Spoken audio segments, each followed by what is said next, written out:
From Findlay, Ohio, it's the beginning.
From Findlay, Ohio, it's the beginning of a new high school football season. And we start things off with a great matchup, the Findlay Trojans hosting the Anthony Wayne Generals. Good evening, everyone, and thank you for joining us alongside a familiar face in the high school football world, Mike Vickers. I'm Brad Woznicki. We will also be joined on the sidelines by Normandy Burrell. Well, looking at this matchup, you've got two teams that are both going to be contenders in their respective leagues. No question about it. Matter of fact, both were rated very high. Anthony Wayne was picked to win the NLL, and Findlay received a first-place vote. Two excellent teams. It's really kind of a shame that these two guys, they probably would like a little softer opponent. And the Findlay Trojans are coming in led by the guys up front, especially Luke Montgomery, one of the most talked-about players in all of Northwest Ohio. He'll be leading both the offensive and defensive line. Well, he's a five-star guy, and not only a five-star guy, he's a five-star guy in the Power 5, which says an awful lot about this kid. He's made a lot of visits. He's had a very busy summer, but he's narrowed it down to 12. The Buckeyes are in there. The Wolverines are in that running. So he's a special player. There's no question about it. Little light, I think, at 260 for a Power 5 guy, but that's going to come with time. Probably it really says a lot about his athletic ability. And turning our attention to the Anthony Wayne Generals, who were battle-tested in their two scrimmages leading up to this Week 1 matchup. They had Central Catholic. They also saw Whitmer. They're coming in here ready to play, and their offense is going to be led by Cameron Swiger, the same guy that ended the last season as quarterback. Yep, finished the last 3 games. I think threw for over 600 yards, 4 touchdown passes. He put a little extra hop, I think, in the offseason with his coaches and his players around him. It gives them something to springboard into this season with a quarterback that, like you said, is battle-tested and is ready to go. Speaking of ready to go, you're ready to go. I'm excited. ready to go. The two teams are ready to go. Sit back and enjoy this one. Anthony Wayne and Findlay coming your way on BCSN.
Welcome back to the home of the Findlay Trojans. Week 1 of the high school football season.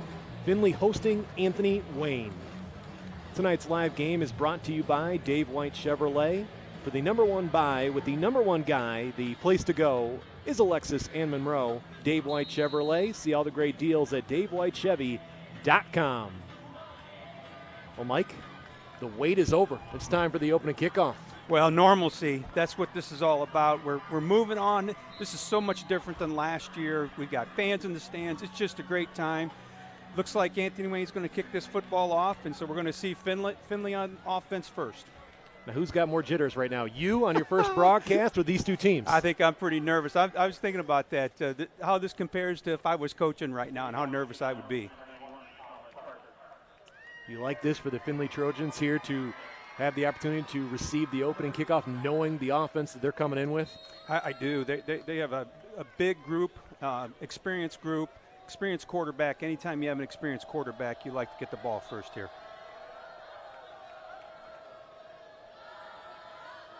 Anthony Wayne will kick it away, and the 2021 season is underway, and the kickoff goes out of bounds, the first flag of the game. Yeah, that's not something that Coach Brungard was going to be very happy about. One of the emphases for this whole season for them is to improve special teams, and to kick the kickoff right out of bounds right off the bat. It's not something he was looking forward to for sure. Yes, they had 3 guys leading up to the season battling for the spots of being the punter and the kicker. It's going to be an interesting season to see how that plays out, especially in tight games for them along the season. No question about it. I'm sure he's pretty nervous. first time these guys have played in front of a big crowd in a long time. So the Findlay Trojans will start their first drive of the season at their own 35. Quarterback Max Roth will go to work.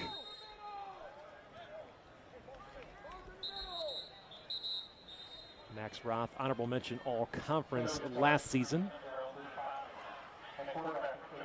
And the officials getting everything straightened out before we take the first offensive snap. Yeah, they just wanted to make sure they had ball placement right. That ball went out of bounds on that right hash, and so that's why the ball is spotted there. Everybody's kind of working things out here in the early season. On first down, they swing it out to the flat. It's caught. And across the 40, a pickup of about 6 or 7 yards on first down. And we'll take you through now the offensive starters for the Findlay Trojans. We mentioned the quarterback, Max Roth. Well, he has got plenty of speedy targets around him. Oh, there's no question about it. This is a loaded offense. Matter of fact, they're going to hurry the line of scrimmage, and they're going to go right away. Keep your eyes on the Roth-to-Roth connection with Justin Roth, his cousin, out there, and that pass ruled incomplete.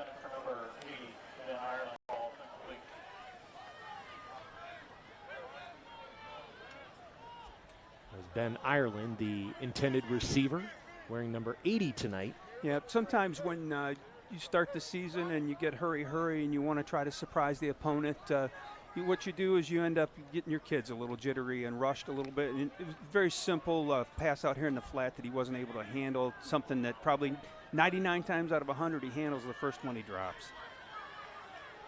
They're empty now. 3rd and 4. Roth, with pressure coming, gets it away and downfield, caught, but it was the inbounds. He looked inbounds for me. Well, that is the Roth-to-Roth connection. Justin Roth hauling in that pass from Max Roth. Yeah, that's a 3-year starter for you. Big play on 3rd down. Anthony Wayne's in a great situation. Get off the field. He breaks contain. That's something that Anthony Wayne doesn't want to do, is allow that quarterback to break contain, and you can clearly see he's inbounds. What a great catch. What a great play for the offense. And back here we go.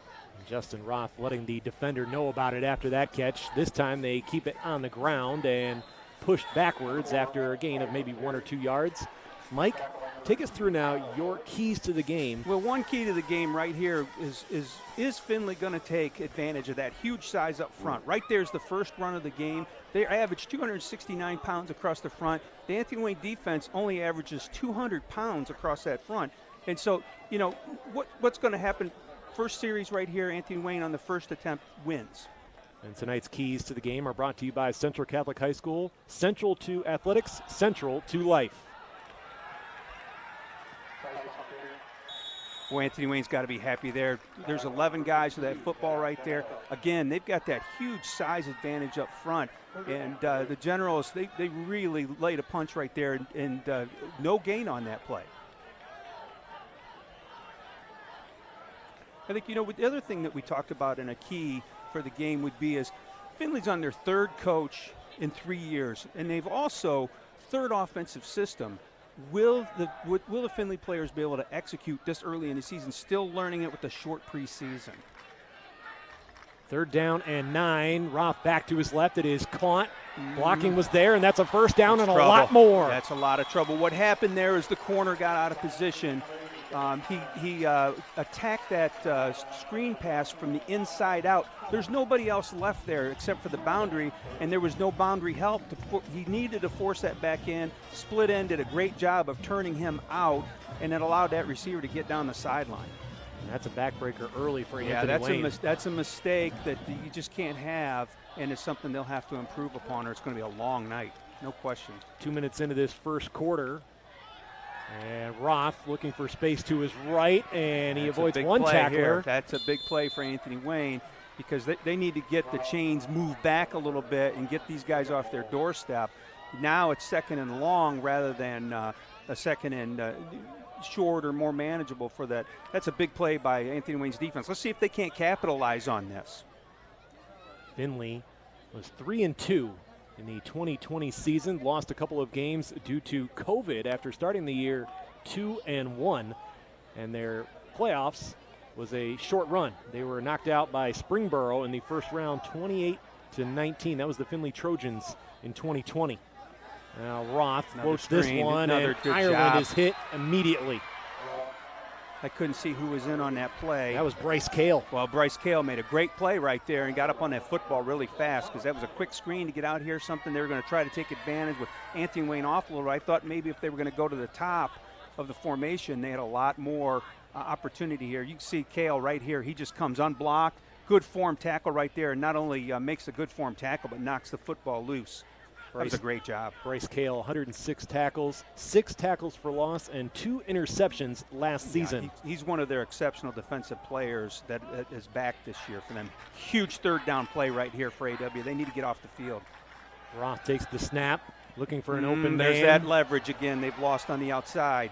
And to the end zone. It is caught for a touchdown. The Findlay Trojans have their first touchdown of the new season.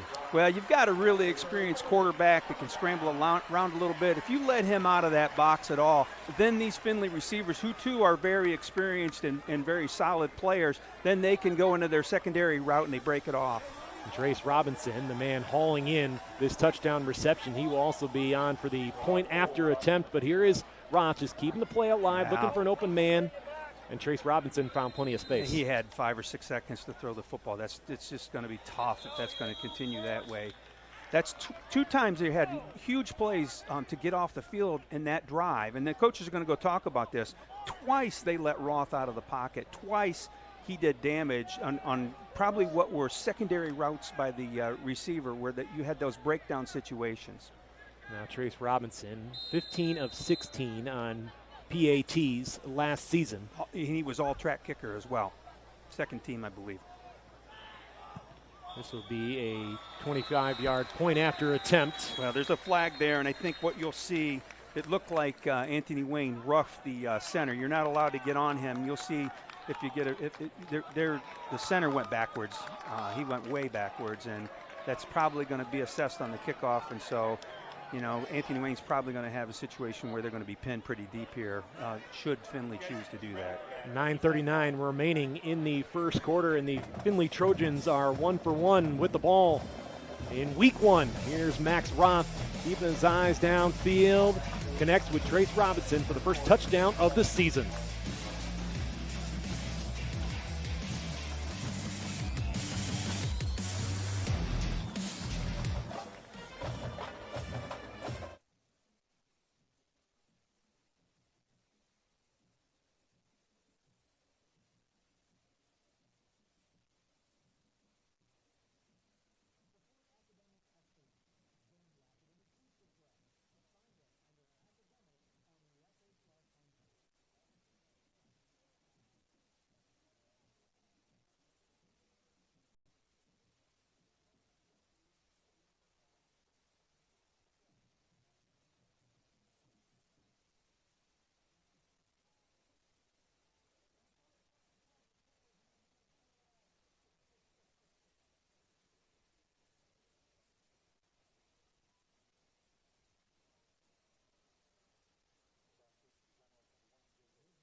Seven 0 your score.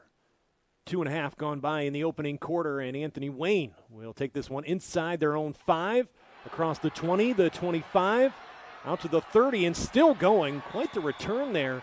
Over 30 yards on that return. Great return.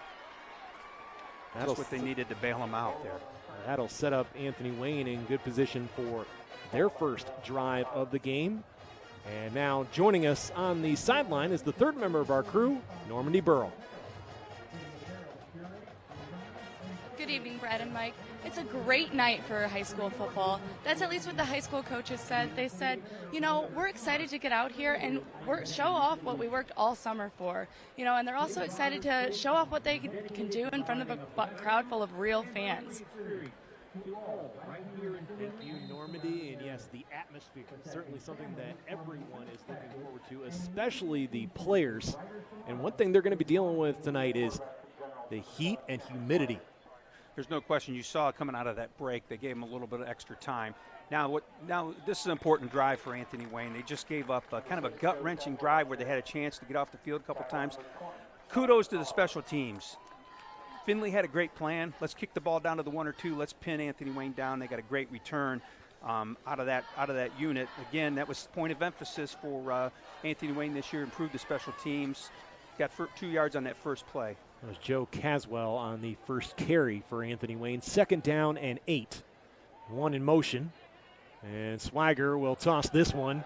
This is Ray looking for room near side, and he is out of bounds near midfield. Evan Ray is going to be one of the primary targets. 6'4", one of the key returners after 16 receptions for 209 yards last season. He was a first-team All-NLL selection. Yeah, he was a great player, and right there they chose to use his speed. They just used a little jet sweep off the shotgun toss there, and what we talked about in the opener with with Anthony Wayne's defense, Findlay lost contain there, and he was able to break it and put the ball out towards midfield. This is a good opening drive here for AW. Trips to the right for the Generals. Swagger will fake the handoff, toss this one into open territory for the defense. That's a takeaway. Yep, that's a big one for sure. Now the Anthony Wayne D's got to come out and do some good things. That's Donovan Harris with the takeaway. That was a gift. It's just an overthrow. I like the play call. They showed a little counter over here, kind of like a little bit of a, read to see what was going to go on. He had the receiver. He just sailed the football a little bit. So another mistake. We've had a few of them so far in this game. The defense made 2 or 3 mistakes. Now the offense makes their first one. Findlay football about midfield, already up by a touchdown. Yeah, it's great field position. Anytime that you can get the ball outside that 40-yard line, your chances of scoring go dramatically up. Let's see how Findlay attacks it this time. They had a pretty good plan of attack on that first drive and made some plays on critical 3rd downs. 3 minutes gone by in the first quarter. Roth pressured on his back shoulder, and he is knocked out of bounds. Looked like he lost a yard or 2 there.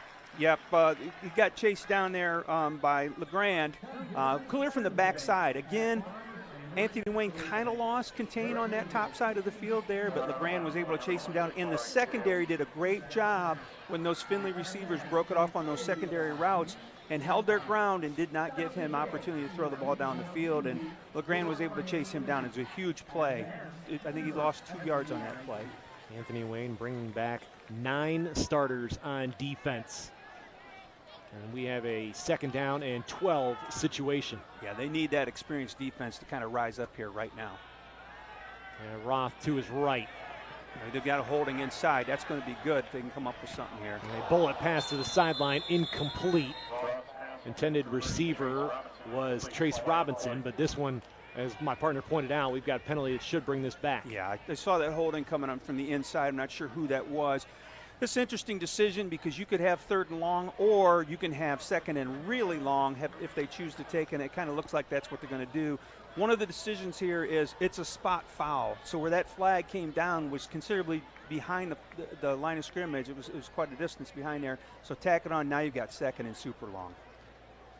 Probably got to think about a screen situation here. You don't want to overload the box here. You want to play it conservative a little bit. But it's good to see this Anthony Wayne defense rise up.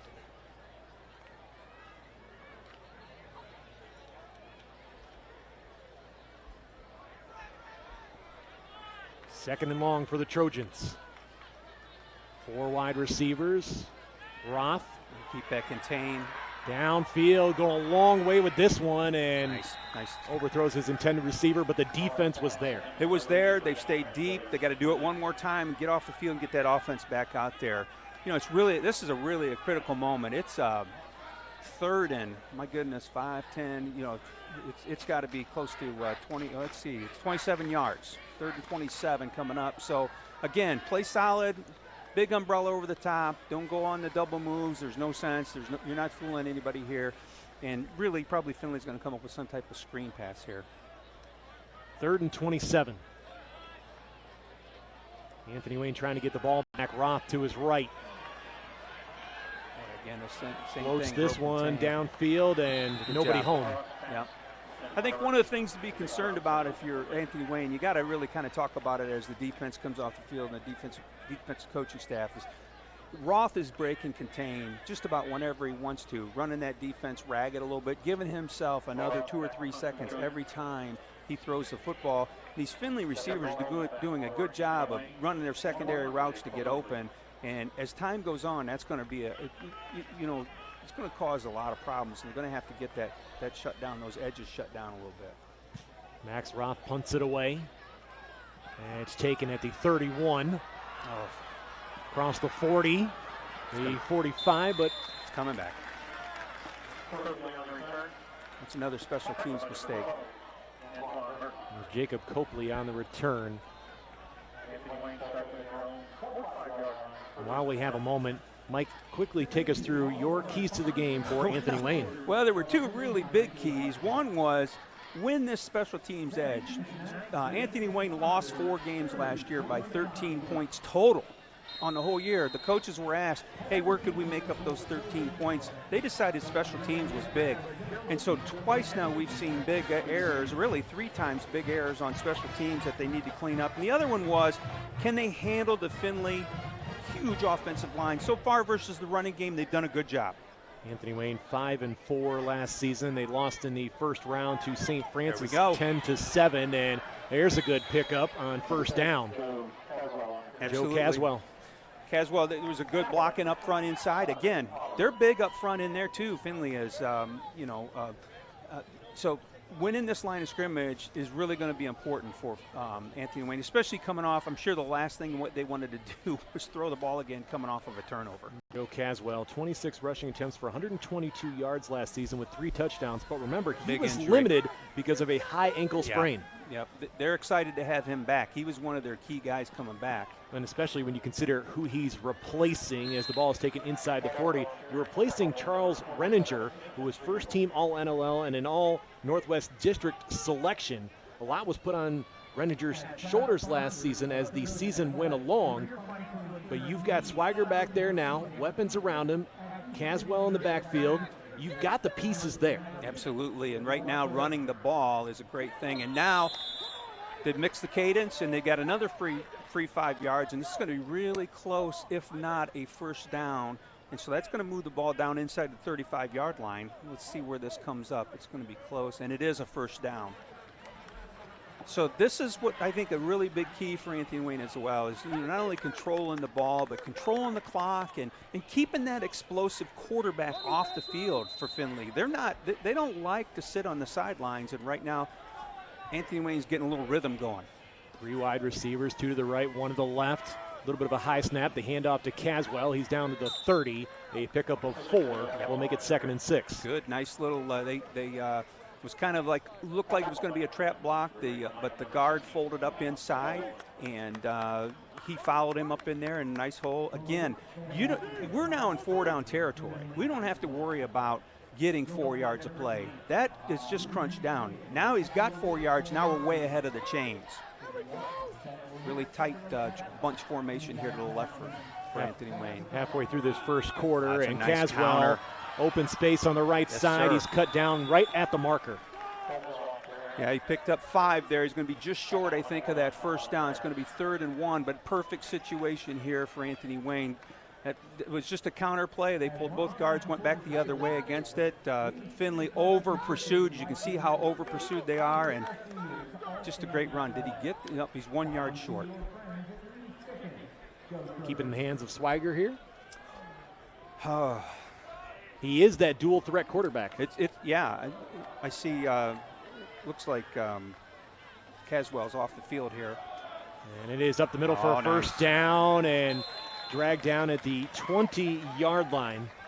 That time going to number 36 for the Anthony Wayne Generals. And that is Caden McAllister. Nice run again. You see the kick-out block right there, and got up into that second level. And now they're at the 20-yard line. Now they're in the red zone. So this will be a big key. I mean, Anthony Wayne's down here now. You know that Findlay's going to start bringing a little bit more pressure. I see another guy has slid down into the run box here. And can they maintain this? Here comes 2 linebackers this time. Another trap up inside. And it's McAllister again. He is stacked up. Yep. Again, you're in 4-down territory if you choose. And your play calling can be dictated by that. They don't have to panic here. They do have, like you said, the experienced quarterback, but I think Caswell's coming back on the field. We mentioned Renninger as being one of the key losses due to graduation, but you also factor in you lose one of your offensive linemen in Connor Zaleski. TJ Winston is gone. He's now playing at Butler University. Ty Roeder also gone. And then another guy on the defensive side of the ball, Adam Miller, middle linebacker, 106 tackles, first team All-NLL selection, 3-year letter winner. There's your guy. There's Swiger. And he is inside the 15. Yep, ran a nice little isolation up in there, so you're going to be looking probably about 3rd and 4 or 5 here. 3rd and 4. So, well, going into last year, you remember, Garrett Pike was the starting quarterback for this Anthony Wayne team. He is now a University of Toledo baseball player, but how huge is it mentally for Swiger coming in here, now being the starter for this season, knowing that he finished out the last few games? There's no question, especially in this situation here, 3rd and 4. He's been here now. He doesn't have to go through all these jitters that you normally would go through. There's Caswell. Nice.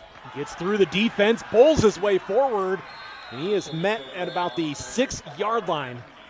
Well, Anthony Wayne is answering some questions for me that I had. Could they do this? I thought if they could do this, they had a shot. If they couldn't run the football, regardless if they've got a quarterback coming back that's experienced or not, they could not become a one-dimensional team. They're not a one-dimensional football program.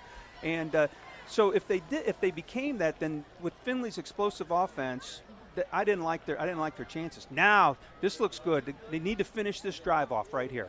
1st and goal from the 5 inside of 3 minutes to play in the opening quarter. Swiger will hand it off to in. Caswell, and he basically goes in untouched. The Generals' first touchdown of the season. You'll see here they went into a double eagle set. They brought both tackles down over the guards, and they had a guy over the center as well. They blocked that back, and the guard, number 62, came around and let up on that linebacker in Caswell. You can see that's why they were so excited to have him back. Is right there. Look at it. He crosses into the pay dirt. That's why they were so excited to have that kid back coming off that high ankle sprain last year. Here's Colin Parker for the point after. And we are all even at 7. Now. It's fun now. 2:37 left in the first quarter. The Generals and the Trojans are tied down in Findlay.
Anthony Wayne's kickoff went into the end zone. So the Findlay Trojans will start this drive at their own 20-yard line. But, Mike, I want to go back to that last drive for the Anthony Wayne Generals. The first drive of the game for Anthony Wayne resulted in a turnover. It could have very easily snowballed there, and Findlay could have gone up 2 touchdowns. That response for the Generals was huge. Yeah, it's kind of like in a boxing match where, they come out and they get you on the ropes a little bit, and there's got to be a way that you respond. Big character test for that football team. There's no question about that. And they did go down and answer, which was huge. And what impressed you most about that drive? The ability of Anthony Wayne's offensive line to create gaps for Caswell to get to the second level. You're talking about Evan White, Jacob LeGrand, Jack Bainfeld, Jack Bauer, Seth Rogers. Those are the front five for the Anthony Wayne offensive line. 6'4", 6 foot, 6'1", 6'2", and 6'3". We do have a player down on the field. We'll take an injury timeout. 2:36 left in the first quarter.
Findlay, 7-7 ball game late in the first quarter, and the Trojans on the ground and picking up a few yards, brought down shy of the 20-yard line on the carry there for the Trojans. That was Alexander Tice, and he's going to be going back and forth with Isaac James on the ground throughout the season. Yeah, that is something that I thought that Findlay would try to establish a little bit more, is their early run game. Anthony Wayne has handled it well. And this time, miscommunication on the handoff, and Max Roth just going to get rid of this one. That may be intentional grounding. By rule, that could be. Let's see what they call here. Can't just throw the football away in high school football. But it looks like they're not going to call it. Fortunate there, especially with a miscue like that deep in your own territory. Well, we talked about get off the field plays for Anthony Wayne, and now we're looking at 3rd and 13 for Findlay. Not only is it 3rd and 13, they're backed up to their 17-yard line. So if Findlay can get off, or excuse me, if Anthony Wayne's defense can get off the field, they're going to get great field position for their offense. 3rd and 13, Roth up the middle. And they did. That's a good tackle on the play. Well, it's important for Anthony Wayne to end up with good field position. Again, we talk about special teams being important. Here comes their defense 3 and out at them for the first time tonight.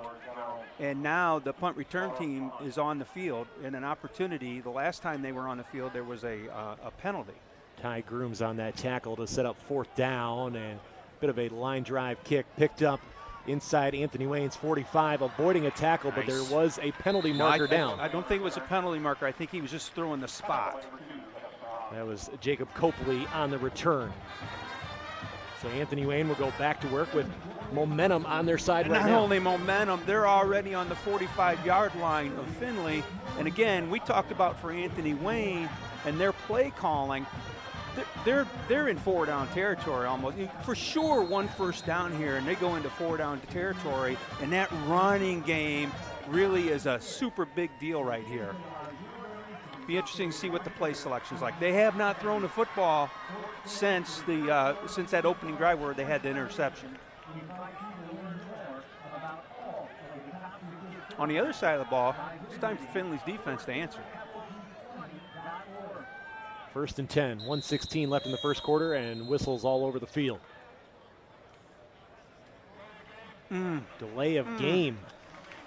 Not something you want to see when you're taking over the football. No, and that was a weird transition because I didn't think Anthony Wayne came off the sideline that late. But now things change. We're no longer in that 4-down territory. Now we're going to have to mix it up. We need 15 yards. See if they can get back some of that penalty yards right here. Oh, they're going to get it back and Copley, far side. He's got the 1st down. There you go. That's a good way to come back with a pass that your quarterback can handle. Make him feel good about himself. Make your team feel good about the passing game with a nice completion and getting it into a playmaker's hand who can get down the field and make something happen. Jacob Copley, 20 receptions for 266 yards in 2020 with 3 touchdowns. Yep. Second team All-NLL Second selection. teamer. Yep, he's one of their guys, so that's just outstanding. They've really settled down. And again, I think that goes back to the scrimmages against Whitmer and Central preparing them for this. I totally agree with you. And looking for space, Evan Ray is brought down. Nice answer by Findlay there. That time, same play they ran earlier where they put him kind of in a jet sweep action and out of the shotgun snap. This time, they did not allow the edge to be broken. Connor Harp on the tackle for the Findlay Trojans. Stands at 5'11", 202 pounds. He is a junior. You know who's been quiet on that defensive front is Montgomery. Don't expect that to last. No, well, kudos. That's a credit to the Anthony Wayne guys up front and taken down in the backfield. There's a little noise from the Findlay defense. Tucker Oliver with a tackle for loss. Yep, you had an RPO there, which was a run-pass option, and Findlay, let's just face it, they had it. They had all options covered up, and left him in a situation where Cameron had to scramble, and now we're looking at 3rd and 19. And that is actually going to be the final play of the first quarter. 12 minutes in the books of the 2021 high school football season. Anthony Wayne and Findlay all tied up after one. The Trojans started with Max Roth finding Trace Robinson for the first touchdown of the game. Anthony Wayne responded on the ground with Joe Caswell from 5 yards out.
High school football on BCSN is presented by Dave White Chevrolet. The place to go is Alexis and Monroe, and by Burger King. It's a flag down. I think it might be an ineligible receiver downfield for Anthony Wayne. So probably, if that's the case, then you're probably going to get a decline out of Findlay. Let's see. And here's the call. It is. So now it's field position. So again, back to special teams. Here we go. Anthony Wayne with the opportunity with their punt game to pin Findlay deep. Let's see what happens. Brad Woznicki back with Mike Vickers. We are also joined by Normandy Burrow on the sideline. Second quarter just underway here on BCSN. And back to receive for the Findlay Trojans. That is Ben Ireland.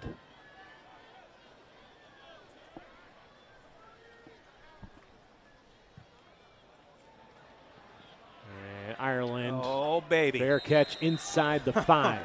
Well, I think his coaches probably would have rather he not have done that, but I'll tell you what, Anthony Wayne's happy, so we're going to be pinned inside the 5-yard line, and so this is a big drive for both teams. Yeah, Jeffrey Mold Jr. right there hoping for a shot at Ireland there on that return. Well, irregardless, I think Findlay would rather have the ball on the 20. They'd rather let that ball hit and possibly roll in there. They did mark it up on the 5, so there's a little bit more room. This Findlay offense under new direction this year with their new offensive coordinator, Eric Baker, former University of Findlay assistant, 8 years with the Oilers. He was also a former head coach at Mohawk from 2001 to 2013. They'll be running the power spread offense, and here they're on the ground on first down. Yep, a nice push by the offensive line there. That was one of the things that we talked about in the opener. Could they do that when they needed it? They picked up about 5.5 yards on that. Eric Baker, I remember Eric Baker. I coached against him when I was at Genoa. He was the head coach, very successful head coach. I have a feeling we're going to run into that situation with you and a few coaches this year. Yeah, depending on which school I was at, I guess. 2nd down and 4. Trojans deep in their own territory. And Roth will keep this one. Oh, boy, look out. He finds some room. He's out of bounds past the 15-yard line. That's Max Roth just using his athleticism. Yeah, and it's no question about that. He is a 3-year starter. And I don't know if a lot of people know, but the Montgomery kid, who's the excellent offensive tackle, he's got a younger brother. It's a freshman quarterback on this team that's already got an offer from the University of Michigan. Talk about a quarterback playing with some pressure. Roth has got to have that little bit of guy on his shoulder. On first down, not much there, but adding to your point, Ryan Montgomery, the freshman quarterback, and talking about Michigan, Toledo, Georgia Tech, Tennessee, and Penn State have all already offered. It's incredible. Ryan Montgomery, and a lot of it has to be certainly what he's shown during the offseason, but at the same time, when you're talking about should Ryan Montgomery be the starter coming in here, yes or no, but a lot of it is also the talk outside. Yeah. It's all about what's going on in the locker room. It's a 15-year-old kid, first time at varsity football. You got a 17 or 18-year-old kid at the helm who's done this a few times. And threw this one behind his intended receiver, Ben Ireland. So, and I'm sure that was a big factor in the coaching staff. Coach Adams, he's been around the block. It's his first time he's been here. He was a head coach last year at Riverdale. He had a nice team last year. He's got head coaching experience. His staff, Eric Baker, was a head coach for many, many years. They're going with the experienced kid. No question about that, and it was the right thing to do, I'm sure. Well, and Coach Adams does have some familiarity with this program, having been an assistant twice in 2017 and 2019. Deep downfield and incomplete. Right there on the near side, going for Sam Wyrow. Yeah, and they did a good job there. Again, he broke contain, and those DBs, they seem well schooled. Other than that first play of the game, where he made a great catch on the sideline, they've done a really good job. As we go through more on the coaching for Findlay coming in here with Coach Adams now being in his first year, and Matt Pease was the head coach in 2020. He's now defensive assistant for the Atlanta Falcons. You go back to before that, Mark Ritzler was the head coach for 14 seasons. You give a lot of credit to the juniors and seniors for what their leadership is going to mean to this program as the season goes along, being under a third head coach in 3 years. Absolutely. And I've seen some interviews with some of those kids. They've really bought into it really well, it seems like to me. And I think part of that is there is some familiarity with Coach Adams, as you said, and that helps a lot. Not only that, he was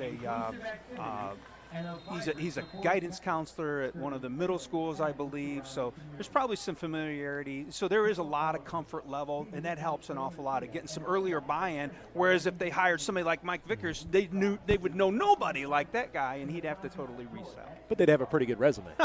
That's about it. 2 minutes into this second quarter, 1st and 10 for the Anthony Wayne Generals. And on the handoff, nothing there.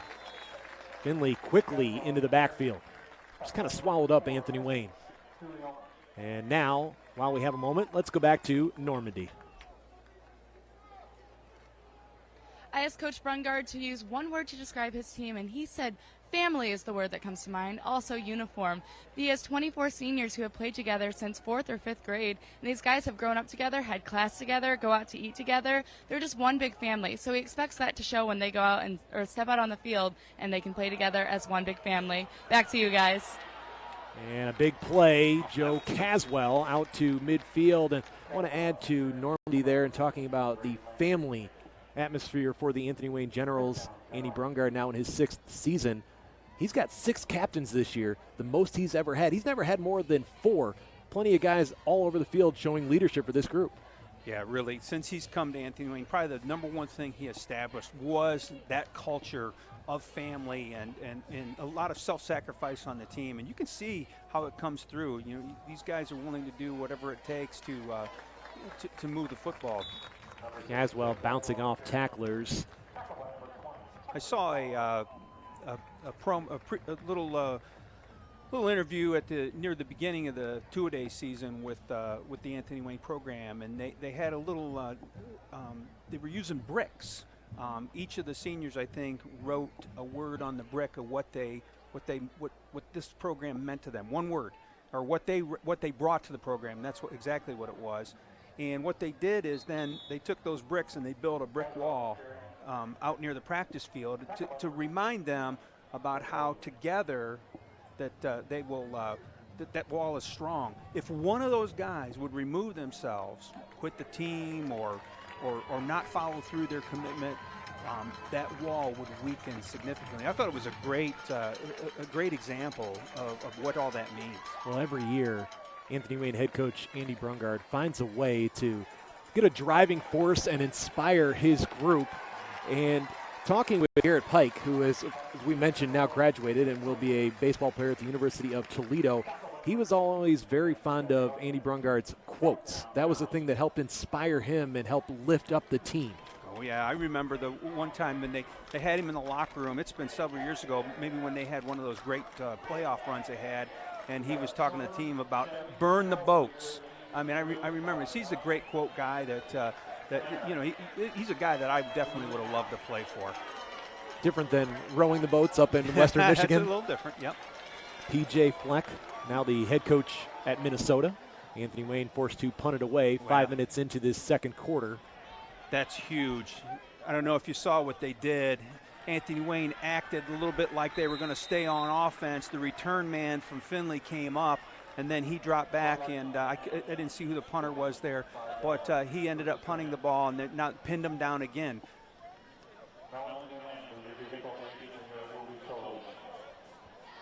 Yep, you can see right there, and you can see the Findlay coaches jumping up and down here on the sideline about safe, safe, safe, safe. They all come up, which kind of was a little bit of a mistake because there's no return man back. The ball's going to end up hitting on about the 12-yard line, and it's going to roll dead down at the 5. Huge. About the same spot they started their last drive. Huge special team. Hey, this game started as offensive fireworks. Now it's defense. Oh, it's a fumble. Football came loose. Anthony Wayne's got it. Oh, what a play. That's a big-time takeaway. Oh, my goodness. You're looking for early mistakes in the game, and here we go. Look at this one again. Who put the hat on the ball? I can't tell who that was, but the hat comes across the ball. Ball comes loose. Wow. These are the plays that really define an early season game. These are the things that coaches talk about. What do we want to? What are the keys of the game? Limit turnovers. That was one of the things Findlay wanted to do. Boom, right here. Not only is it a turnover, it's down on the 8-yard line. Grooms and Paul Lickey were both in on that tackle. Still tough to tell who pried that football loose. Now can Anthony Wayne capitalize on the turnover? Anthony Wayne's got 10 on the field. They're going to have to use a timeout. You know, a lot of people get uptight about using timeouts. Use it. You know, this is huge. This is a huge situation halfway through the second quarter here. You pointed out this has turned into a bit of a defensive battle after both teams getting a touchdown in that first quarter. The last time these two teams met was 2019. Final score was 14-7 with Anthony Wayne coming out on top. Yeah, I think that, you know, before that, they had played in several years, and Findlay had dominated that series. And then they took a little break, and then 19, they resumed it, and then Anthony Wayne got that win, 14-7. This is a big situation right here. Anthony Wayne was short a player. They did the right thing. They took a timeout because this drive is that important for them. It's important for both teams. You know, Findlay can pick their offense up right here with a big stop, and boy, what energy Anthony Wayne could create for their sidelines if they could knock his football in the end zone. First and goal from the 8. Swiger will hand it off to Caswell, and Caswell maybe got back to the line of scrimmage, but there's Luke Montgomery in on that tackle. You said it wouldn't be long, and he would be showing his face. And when should he show up? In the most important time. You just go through his offers and the fact that he's narrowed it down to 12. South Carolina, Michigan State, Oklahoma, Stanford, Ohio State, Tennessee, Penn State, Notre Dame, Georgia, Michigan, Clemson, and of course, Alabama. What a great situation to be in, but look who's sticking their nose in there. He's down to the 2-yard line. Caswell. Yes, sir. And they're not waiting around. They're probably gonna run that same play again. They're just gonna line it up and just go. They got Findlay in the same defense, and it's exactly what they're gonna do, and he's gonna stick it in the end zone. Anthony Wayne with their first lead of the ball game, and the second time that Joe Caswell has found his way into the end zone. What a great coaching move right there. They've got Findlay pinned down. They didn't give the Findlay defensive coordinator a chance to change the defense. They just reran the same play and stuck the ball in the end zone. What a great job by Coach Brungard and his staff. Wow, that was fun. I'm getting chills right here. That really was a great coaching ploy right there.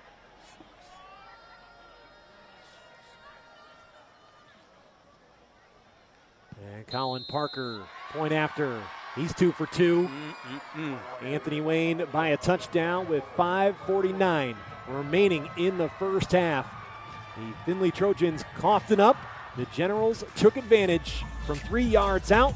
Carswell makes it 14-7.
High school football on BCSN is presented by Burger King and by Central Catholic High School. Central to athletics, central to life. A one-score game with 5:49 left in the second quarter. 2 touchdowns for Joe Caswell leading the Anthony Wayne Generals. I want to make sure I say that right. Caswell. I know I've called him Carswell probably a couple times tonight. Easy mistake to make. That's going back to Lamar Carswell, the former star running back for the St. Francis Knights. Well, you know, they're 2 unanswered touchdowns now. Now it's time for Findlay to get off their dauber here a little bit and get something done. And first down near side to the 25 and taking a pretty good shot out of bounds. That was Isaac James. Ooh, we got a flag down. I didn't see that flag come down. Looks like they're going to maybe get a hold here. Alex Talbert was in on that tackle. That is a big play, and it's exactly what it is. It is a hold. It's going to back them up. They had a pretty successful football play right there. They gained about 4 or 5 yards to put them in a good situation. Now we're going to 1st and 20. And it's a kind of a dangerous time right here for Findlay. There's 5:43 left. It's 14-7. You know, if they don't move the football here, we're looking at Anthony Wayne with a possible short field. Oh, boy, they're really rallying to the football. They are wherever Ben Ireland is. They're doing a nice job on him. He's a great receiver, too. I mean, Ireland known for his speed, certainly, finishing at state 4th in the 400 meters. Well, you and I talked a little bit about this at the beginning of the game. The one thing that if Anthony Wayne could keep this in front of them, they have some good guys on the back end of their defense. It was just a matter if their front end could hold up. They've done that. They've done a great job. Roth. Broke contain again. This is where he causes you all kinds of troubles. But that top part of that defense, that Anthony Wayne secondary, causing him fits right now. Only picked up 4 yards. So we're looking at, what, 3rd and 14? And again, clock is stopped. And if they don't move the chains here, and Anthony Wayne can come off the football field here, they're going to get the ball pretty close to midfield. And that's going to be a really dangerous situation for the Findlay defense. This is a big play. They're empty. On 3rd and 14, Roth, pressure coming, has to escape. Boy, he is something on his escapability and throwing to that next level. And downfield and nearly intercepted, if not for Justin Roth pulling down the defender. Probably good that he did not catch that football. We'll see when the punt exchange happens here. If he intercepts that ball, they're going to get the ball at the 30-yard line. Let's see where they end up. They may gain 20 yards out of him not intercepting this. But, again, look at him break contain and just causing all kinds of problems. But the top part of that defense, they're at home. They're right where they need to be. They have not been able to exploit it over the top and take that top off that defense, which has made everything else, that short screen game, easy to defend for Anthony Wayne. Nearly an interception for Alex Talbert. And just able to get the punt away. Oh, yeah. Now look where he's going to end up dropping with the football it, picking it up, and into Findlay he territory. fumbled it. Ball comes loose. Copley lost it, but it looks as though Anthony Wayne has it. Yeah, I think he got it back. And now look at the difference. Had he intercepted the ball, they'd have been way back at the 30-yard line. Now they're starting in Findlay territory. 4:38 left. Through the hands of Copley, able to pick it up. Let's see. Yeah, able to get a hand in there just to poke it free. Boy, that was close. That would have been a big play for that Findlay special teams unit. What a difference in field position, and now an opportunity for them to really gain some momentum. And if I'm not mistaken, AW's got the ball coming out at the second half too, so they can get that 2-for-1 right here if they can milk some clock off and either get a field goal or a touchdown. This is going to be an interesting drive. Huge. Two receivers to the right. On the who ground, else? Who Caswell else? inside the 40. And at 4:30 left, they've got plenty of time to just do this. That's 7 yards picked up, a good chunk of yardage on first down. Boy, that offensive line coach for Anthony Wayne just got to be tickled right now. I mean, I really did not know if they would be able to handle that front. And they're really starting to handle them pretty easily. You know, it's a hot night. It's going to be interesting to see how this progresses, too, as we get into the second half as far as conditioning for both teams. 2nd and 3, Caswell. Why not? He's very close to that first down marker. I think he's got it. This is where they can continue to melt away the clock in this first half. Yep. It is a first down. Download the BCSN Now app, available in the App Store and on Google Play, to stream live high school football with us each and every Friday night. It is week 1 of the high school football season. This one of the biggest games of week 1. Oh, it's exciting. And you can tell how big it is. Why not? Caswell just doing work, and actually was not Caswell that time on the carry. That was Chase Saintholtz. Well, that just shows you, St. Holtz obviously is a good back as well, but that just shows you the work that those 5 guys up front are doing. They are just absolutely getting after it up front. This is fun. Chase Saintholtz is going to do his part. We already know he made a position change on the defensive side of the ball this year to help fill the void of graduation. Yeah, he went from an all-Ohio defensive back down into an outside linebacker position. That, you're asking a kid to make a big sacrifice. He went from a premier position where he was all Ohio and now into an unknown area. And he had to learn that in 3 weeks. Absolutely, he sure did. That was a whole nother issue right there with this year. A lot of people may not understand. 2 days was a lot shorter for teams this year.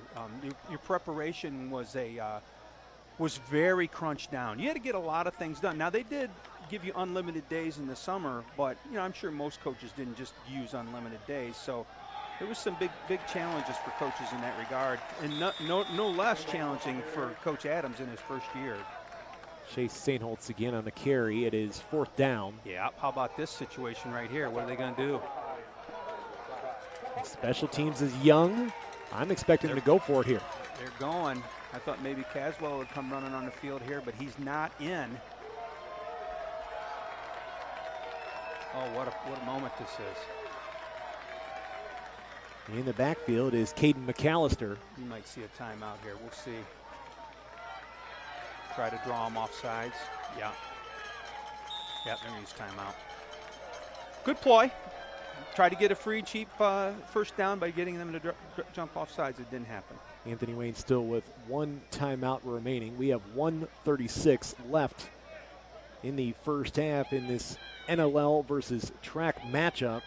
Findlay has been stuck on 7 since their first drive of the game. That was back at the 9:39 mark of the first quarter. Yeah, I think it's been at least the last 3 drives that Findlay's had the ball. They've been 3 and out each time. They haven't even generated a first down.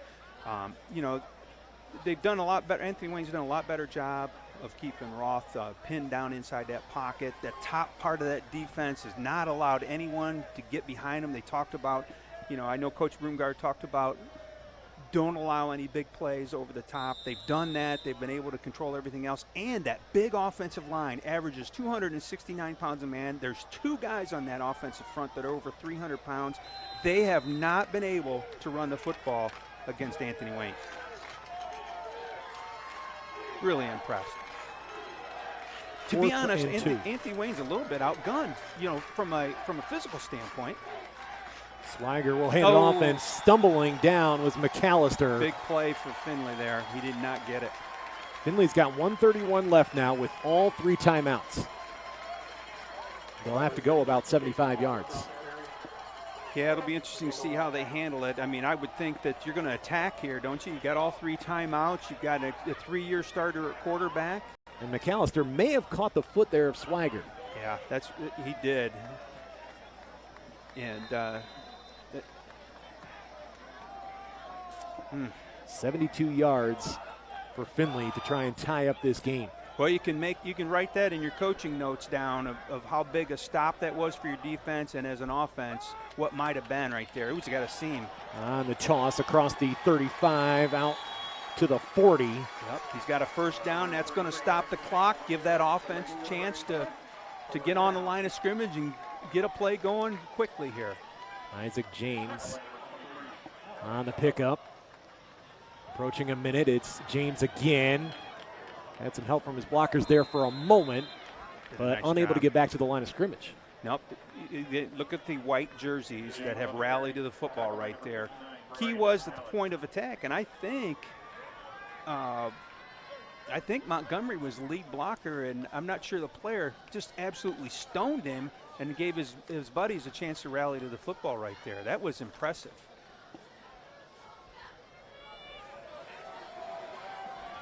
Trojans with 3 receivers, 2 to the left, 1 to the right. Swiger rolls out. Man coming in his face. Now he's back to the near side. And that is Roth out of bounds. He makes you so nervous when he starts extending plays, but credit to Anthony Wayne's secondary again. Early in the game, he got a couple of those on those secondary routes where those receivers broke him off. And, boy, they must be sticking to him like glue because those receivers like glue because the ball hasn't even left his hand in quite a while. It's just been scramble and get out of bounds. Big third down because, if they can send them to the sideline and they'll have the lead at half for sure here. Roth. Oh, they let him break contain again though. Downfield, and the receiver went down, and it is intercepted. Jeffrey Mold Jr. with the takeaway. Right there again. I mean, that's just classic. I think if you summed up Anthony Wayne's defense as what's made them successful since the opening drive, is that right there. They have not been able to get behind them. They've not been able to separate from the Anthony Wayne defensive backs. Probably going to see Anthony Wayne sit on this, go into halftime, and get out of here with a 14-7 lead. They get the ball anyways. Jeffrey Mold Jr. had 48 tackles, 4 interceptions last season. There's his first interception of this season. Yep, no doubt about it. First team all NLL last year, if I remember right. And he's got offers from Lake Erie and Dayton. Yeah, he's a good player, no question about that.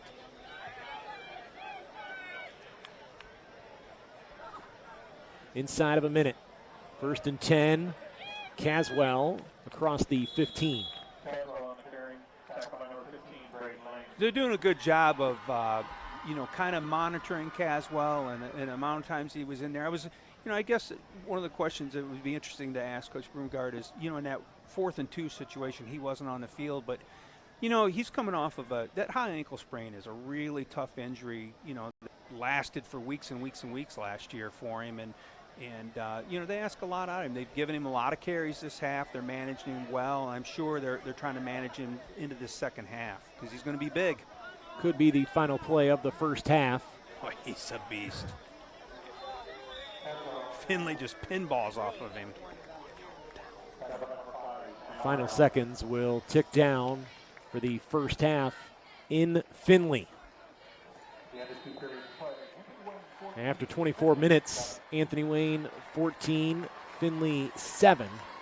The Generals defense stepping up as that first half went along. They'll have plenty to talk about and still some things to tighten up going into halftime. But they got to be excited about where they're at right now in this week 1 matchup on the road. One of the things that you're going to do here in the locker room right away is you're going to make sure your guys get cooled down. You got 20 minutes to get these guys cooled down, get the fluids in them. A lot of coaches, we always carried bananas with us. We always carried Snicker bars and things like that to get some sugar into them, to get them reloaded. And, so that was always an important thing. Looking forward to seeing what adjustments the Findlay Trojans make coming into the third quarter. This week 1 matchup, a very hot and humid evening, as my partner just talked about. Chance for both teams now to catch their breath, hydrate. And now down on the sideline, Normandy Burrell is standing by with the head coach of the Anthony Wayne Generals. Now, Joe Caswell, he had a phenomenal first half. What are you expecting out of him going into the next half? To keep grinding the ball. I mean, obviously we're winning at the line of scrimmage right now. We're trying to get other guys in to keep him fresh for the second half, but he's going to have to carry the load right now. Absolutely. Now, when you say that you want to keep grinding the ball, does that account for your O-line and D-line as well? Yeah, I mean, we have, 4 seniors, 1 junior, and a junior running back that all we feel like are some of the strongest kids on the team, so we're going to rely on them. Of course. Now, what are you going to say going into the locker room right now to your team? We're beating ourselves a little bit. I mean, we're winning the field position. We're probably winning overall yards. We gave up that first drive, but right now we're just beating ourselves. Thanks, Coach. Anthony Wayne, the head coach, Andy Brungard. The Generals going to the locker room with a 14-7 lead on the road in week 1 of high school football. Don't go anywhere. We'll talk about the first half when we come back here on BCSN.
Hi, I'm Allie Ray.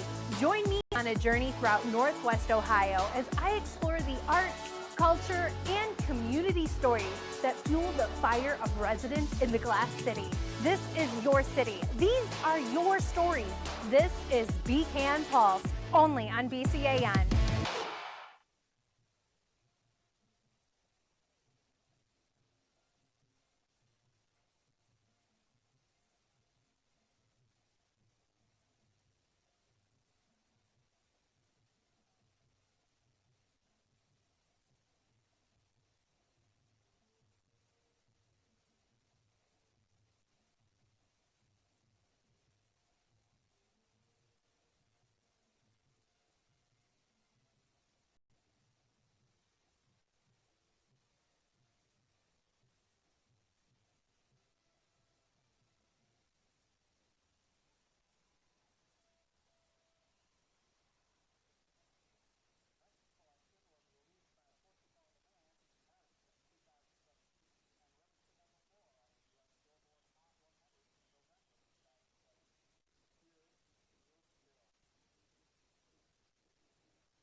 Halftime in Findlay, 14-7 your score. The Anthony Wayne Generals on top.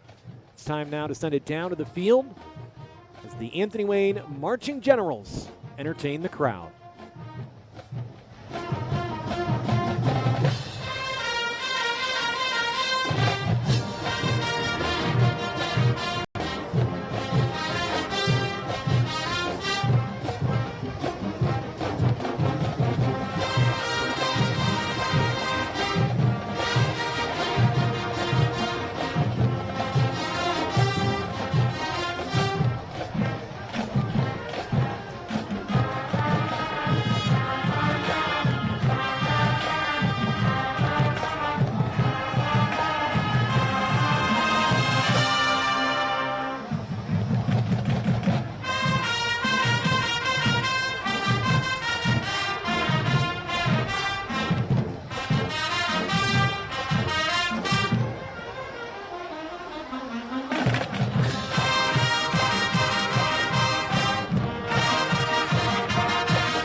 More to come here on BCSN.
Hi, I'm Allie Ray.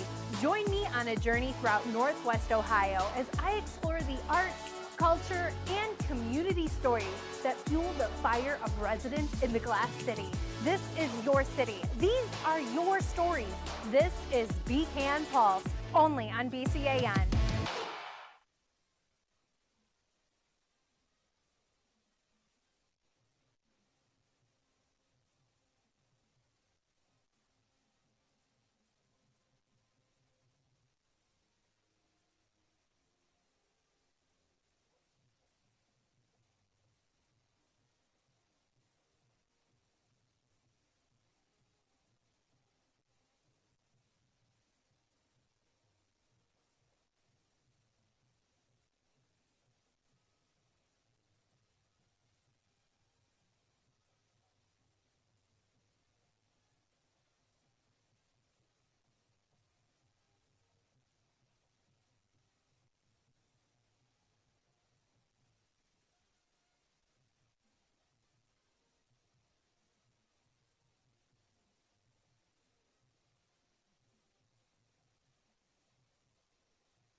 Emily Ray.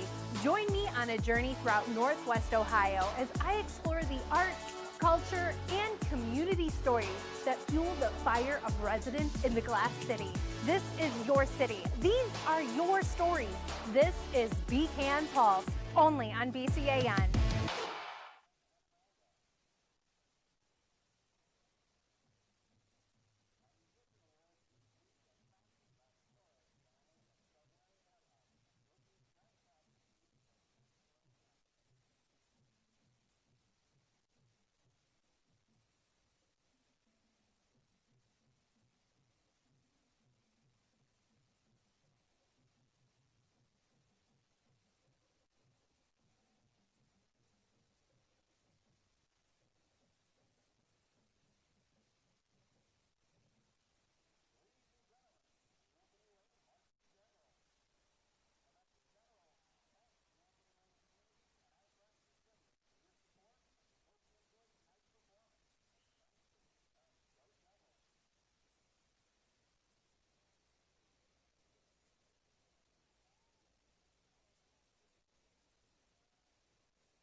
We continue on with our halftime report here on BCSN.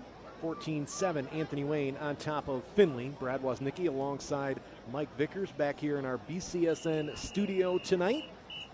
We'll take you through now some of the first half highlights and first drive of the game. You had to have liked what you saw for the Findlay Trojans. Able to finish off this drive with Max Roth keeping the play alive.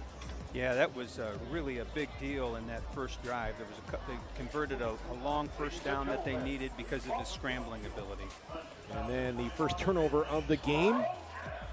At that time, you thought, oh, Findlay can put 2 touchdowns on the board. They could be in great position early, but Anthony Wayne came back, got a stop, and then responded. They sure did. That was a very trying time there for Anthony Wayne. Looked like they were going to be in trouble. But, to their credit, they were able to settle down. And the thing that I wondered if they could do, and you're seeing the highlights of it, is they were able to run the ball. And this was Jeffrey Mold Jr. with the interception right before halftime. Takeaway for Anthony Wayne. Not their first, not their second. Still could be more defensive plays being made as this game continues on with how that first half has played out. As now on the field, the Findlay Marching Band entertaining the home crowd. Take it away.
Time here on BCSN. 14-7, Anthony Wayne with the lead over Findlay.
Hi, I'm Allie Ray. Join me on a journey throughout Northwest Ohio as I explore the arts, culture, and community stories that fuel the fire of residents in the Glass City. This is your city. These are your stories. This is BCAN Pulse, only on BCAN.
The Findlay Trojans marching band continues on with their halftime performance.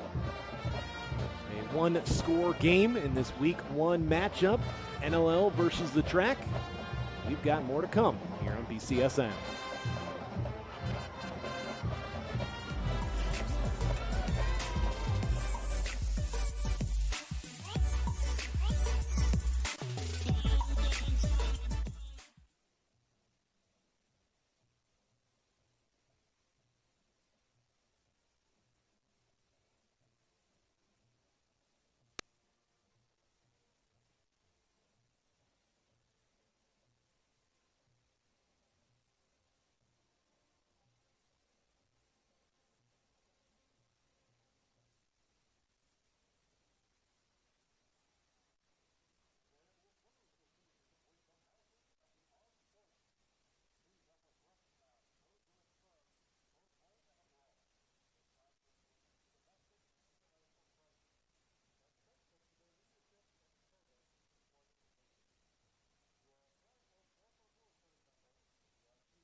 Hi, I'm Allie Ray. Join me on a journey throughout Northwest Ohio as I explore the arts, culture, and community stories that fuel the fire of residents in the Glass City. This is your city. These are your stories. This is BCAN Pulse, only on BCAN.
Hi, I'm Allie Ray. Join me on a journey throughout Northwest Ohio as I explore the arts, culture, and community stories that fuel the fire of residents in the Glass City. This is your city. These are your stories. This is BCAN Pulse, only on BCAN.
High school football on BCSN is presented by Central Catholic High School. Central to athletics, central to life. We are getting ready for the start of the third quarter here on BCSN. The Findlay Trojans back out on the field. And Anthony Wayne, as you pointed out just before halftime, Mike, they will have the ball to start this second half. Great opportunity for the Generals to come out, possibly get themselves a 2-score lead. Well, there's no question about that. That's a big key and an opportunity. Now, Findlay, on the other hand, they've got some work to do. They kind of started the game with a lot of flair, a lot of excitement, and then they just went stale. And they've been mostly 3 and out the whole time since the first or second drive of the game. And so they need their defense to rise up for them and to not allow Anthony Wayne to run the ball down their throat on this drive and go up 2 scores. Matter of fact, I would think that was a big talk of their halftime locker room was to, what are we going to do to slow this Anthony Wayne running game down? It's not. We talked about the quarterback at the beginning of the game and how important, his play would be, and the fact that he had 3 games experience that he started at the end of last year that springboarded him into this year, and this great summer that he had. Well, it was all about the running game and Caswell, right? There's been times, I think, in that first half where Caswell looked like he was a man amongst he really boys. Did. No question about it. I'll tell you what, as a coach, in preparing for this game, you analyze a lot of different things. You're looking at starting lineups, you're looking at size, you're looking at previews you're looking at kids that are Power 5 guys, and you're looking at an offensive line that averages 269 pounds and at a defensive line that averages 200 pounds. And you just start to add all those things up, and I couldn't help but feel sorry for Anthony Wayne a little bit about maybe the lopsidedness of this, of what this matchup on paper looked like. Well, that's why Jimmy's and Joe's play and papers don't, because their heart and their ability to play together. Coach Broomgard's always talking about the importance of playing together, playing as one family, developing that culture. And they got a rough start. They broke down defensively. They gave up an early touchdown, and then right away they turned it over. But their mental toughness is just great. Anthony Wayne trying to get back to being the Northern Lakes League champions this year. They are the favorite to win the NLL title. Perrysburg is the defending NLL champs. And then the Findlay Trojans, they're ranked in the preseason poll among the top 4 in the track, with Central the favorite to defend their track title. They've won the last 3. These are games right now where it doesn't matter right now come league play, but they're helping prepare for the track and the NLL runs. There's no doubt about it. This if Anthony Wayne could hold on, what a feather in their cap this would be. Not only just from their own confidence standpoint, but for playoff computer points down the line, all those things. I know it's only week 1, but these things add up. This feels like a playoff game right out of the gates. It sure does. The Findlay Trojans will kick this one away here momentarily. Anthony Wayne up 14-7.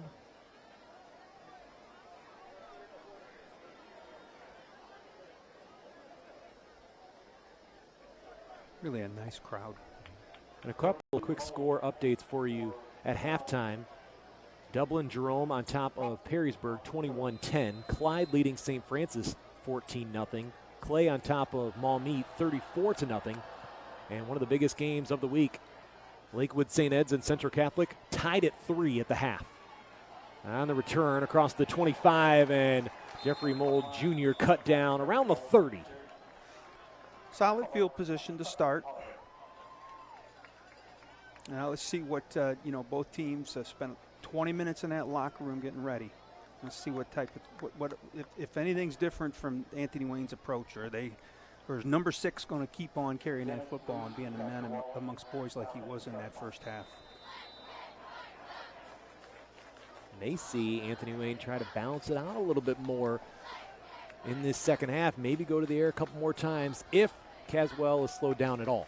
Well, no question about it, and that depends on the Anthony Wayne's defensive adjustments. If they bring more guys down in, you see middle linebackers looking like he's going to come right now. That's Copley in motion. They do hand it off to Caswell, and he's to the 33-yard line.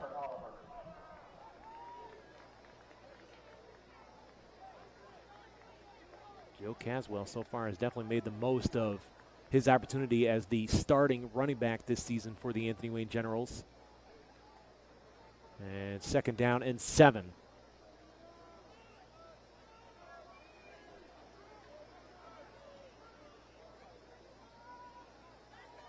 Anthony Wayne taking a lot of time here getting ready.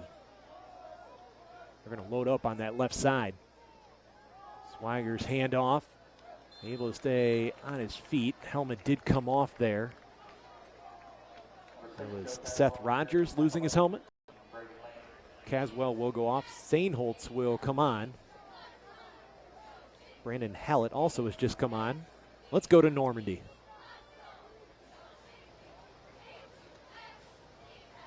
Brett and Mike, I talked to Coach Adams at the end of the half there, and he said that in order to get their rhythm back offensively, they need to knock all the nonsense. The Trojans need to start playing Trojan football. He also said that this is a new half, and he told his guys to go out there and just fight like they've never fought before.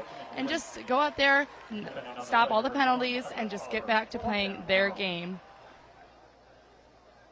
Thank you, Normandy. And Anthony Wayne taking a shot there, going for Copley, who had his man Oliver beat there, just overthrew it. Yep, it was one of those things that you're going to look back on and think there was the 2-score situation.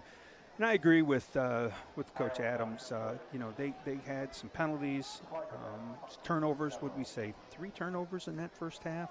2 turnovers in that first half, and really put themselves in a bad situation. So it'll be interesting to see how that pans out for them. Good punt, good exchange of field position right there. Minute and a half gone by in the 3rd quarter. Findlay comes out, gets exactly what they need. Quick 3 and out for the Anthony Wayne Generals. And now, Mike, based on what you saw in that first half, knowing the way Anthony Wayne defensively has played Ben Ireland, what do you look for more offensively from Findlay? We haven't seen anything in the run game. It's been all through the air, if anything. Yeah, no question about it. They've not been able to take the top off that defense at all. They're going to have to be patient. I'll tell you, Anthony Wayne is rallying to the football really well, and they had a hard time running the football as well. So there's kind of your answer right there. On the ground to the 29, that's Isaac James. Another guy that Findlay lost from a year ago is A.J. Adams, the basketball star. Adams, in 2020, 16 receptions for 190 yards, 3 touchdowns. He was a big target for this team that they're missing. They've got the speed, but you need some of those bigger guys against a team like Anthony Wayne. Yeah, no doubt about it. Again, AW has done a great job. You can see them here, the way they're defending the trips out here. And probably the smart thing is doing what, it could be a face mask over there. This because his helmet ended up coming off. And Isaac James getting in the pants of the Anthony Wayne defender there. But clearly the discussion was on the run game. And clearly the discussion was we're bigger, we're stronger. We need to start to impose our will a little bit. And they window dressed it a little bit out here with trips out to this side. But then they just ended up running the ball back to the other side into the short side of the field. 15-yarder. Right now, this is an identical score to the last time these two teams met in 2019. As this one taken all the way out to the 48-yard line. Yeah, and Coach Brungard, when he went to the halftime and Normandy had him, what did he say? We got to quit beating ourselves. And right there's an example, another mistake. As tight as this game has been throughout, penalties and turnovers going to be so key as we continue on. And dropping the shoulder there just past midfield was Max Roth.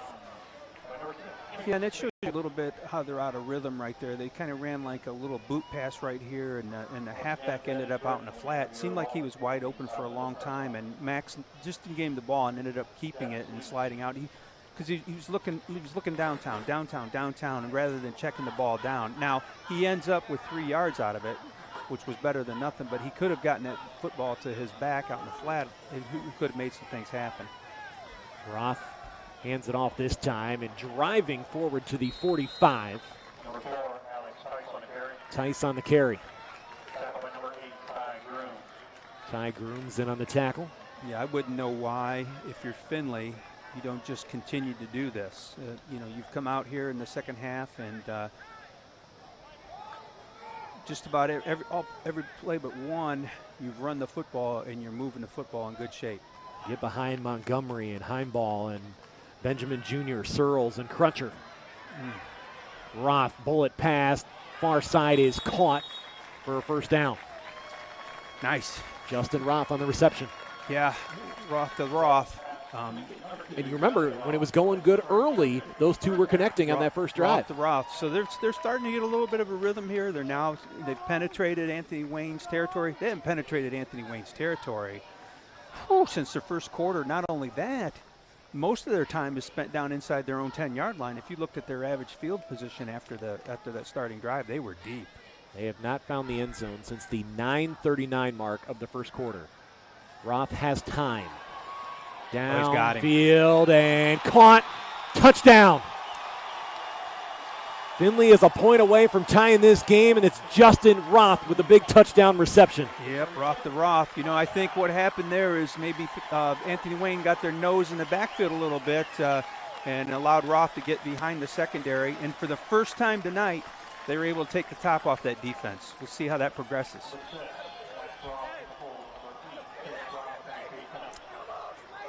Really, the ball was a little bit underthrown there. Credit Justin Roth for just going up and getting that one. Absolutely.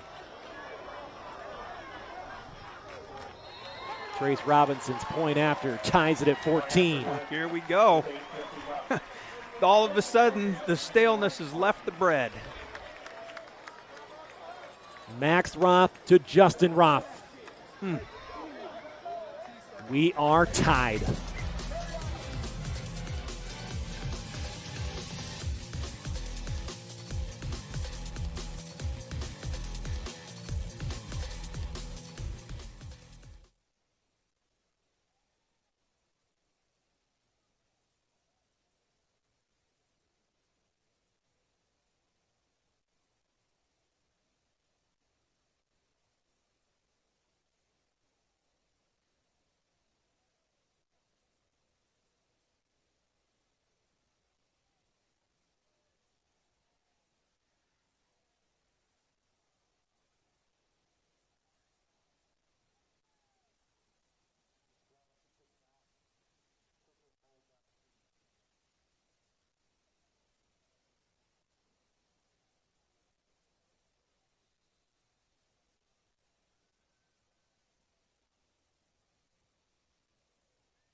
Mold returns it to the 31-yard line for the Anthony Wayne Generals.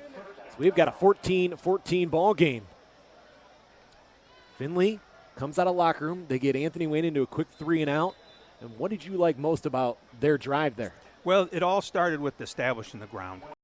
And they had not been able to do that in the entire first half. And they were able to generate some first downs. They were helped out by that 15-yard face mask penalty that took them down into Anthony Wayne's territory.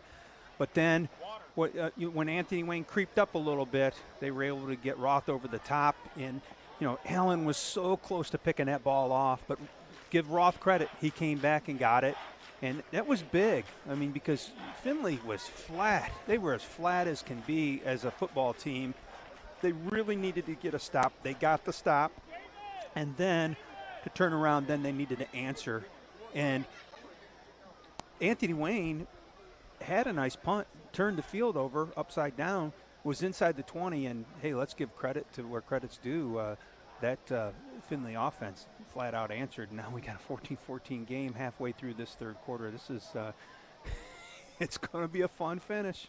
One of the big things also on that drive, too, was that penalty that brought that ball out to the 48-yard line. Yeah, that was a big deal. That really was. And Coach Broomgard talked about that going into the locker room. We need to quit beating ourselves. And he talked about penalties, and he talked about those kind of mistakes.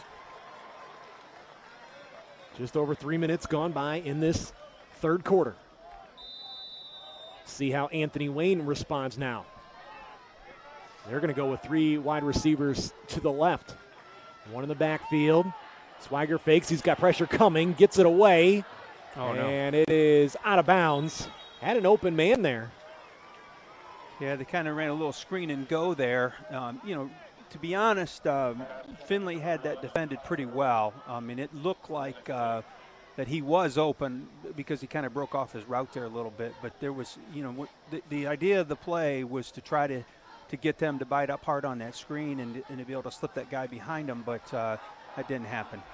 So here we are, 2nd and 10. Caswell's got to get a touch here. And on second down, no, they go back to the air. It's too high for Copley. Well, looks like we got our first cramp of the night.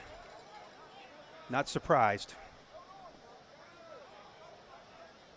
With the heat, the humidity, and it's just a reminder for players how much you have to hydrate, not the day of, all week. All week long. Nutrition, hydration, all those types of things have to happen. Andy Brungard will have a chance now to chat with his team. Everyone can catch their breath. And he's also going to go out and check on one of his guys. We're going to take a quick break. Don't go anywhere.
A great night to start out the 2021 high school football season.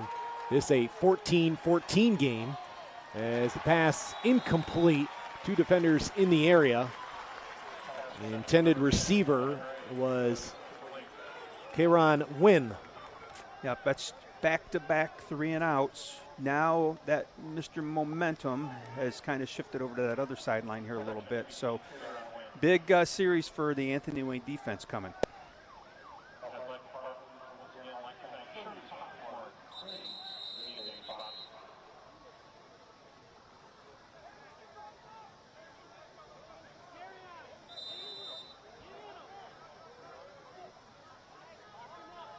Fourth and 10, Generals to punt it away.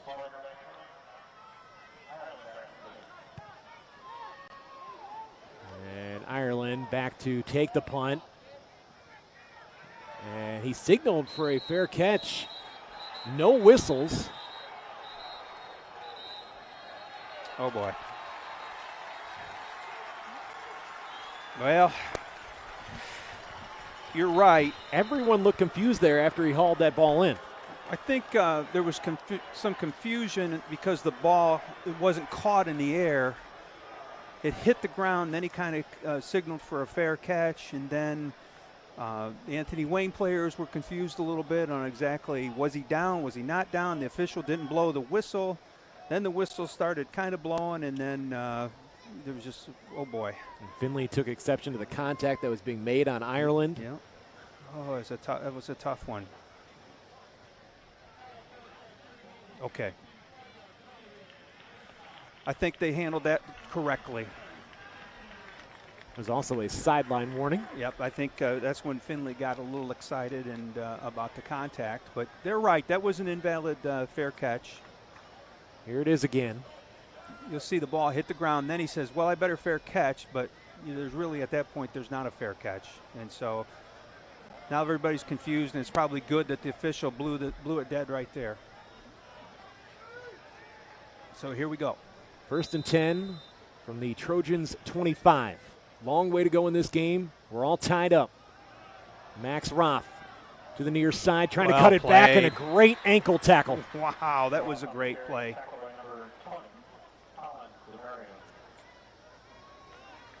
Colin DeMario in on the tackle. Senior, 6 foot, 165 pounds. Well, look at here. He'll come to balance. He gets his hips underneath him, and then he's able to dive and make that play on his ankles. He took the toughest part away to get. Now Roth into the flat. Little stutter step and hit right on the far side. Yeah, and a late hit. I'm not surprised. I understand the intensity to try to make sure he's skirting the sideline. That's one of the tougher calls in high school football, any level of football really, where the receiver's skirting the sideline, skirting the sideline, skirting the sideline, and then he's obviously going to go out of bounds, but the defender's not really sure and unloads on him here. You watch him come up the sideline. He's skirting, and then that was Sainholtz with the late hit. Yeah, that's a tough one. They're kind of talking about it, to be honest. Let's see what they do with it here. We didn't have a ton of penalties in the first half. No, it's really slowed. The pace of the game has slowed a lot. Pace of the game was outstanding in that first half. Let's see what they have here.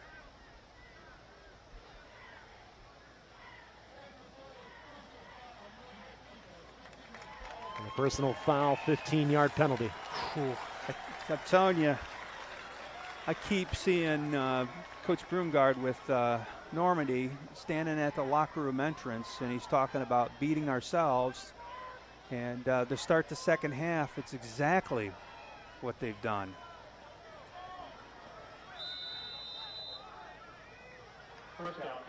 They got to rally.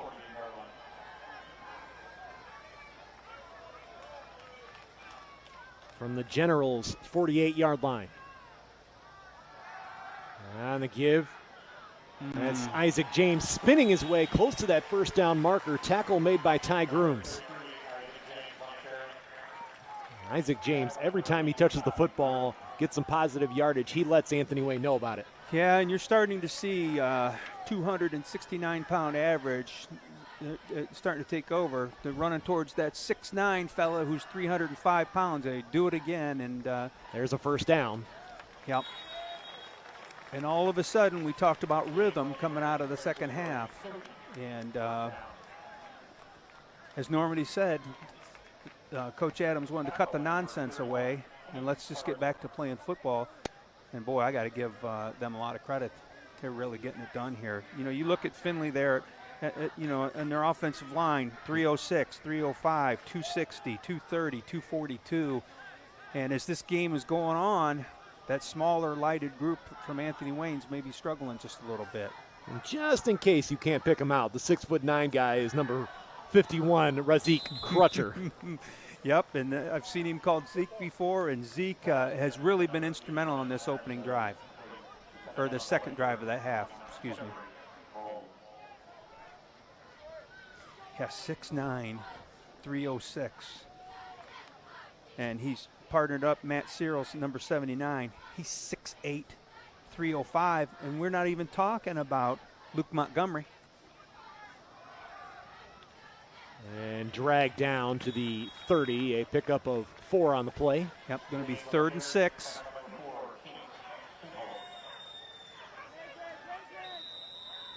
This is going to be a big third down, and we have a player down for the Findlay Trojans. We'll take the break.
Hi, I'm Allie Ray. Join me on a journey throughout Northwest Ohio as I explore the arts, culture, and community stories that fuel the fire of residents in the Glass City. This is your city. These are your stories. This is Beacon Pulse, only on BCAN.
Now, right before we returned from break, guess what? Another Roth to Roth connection.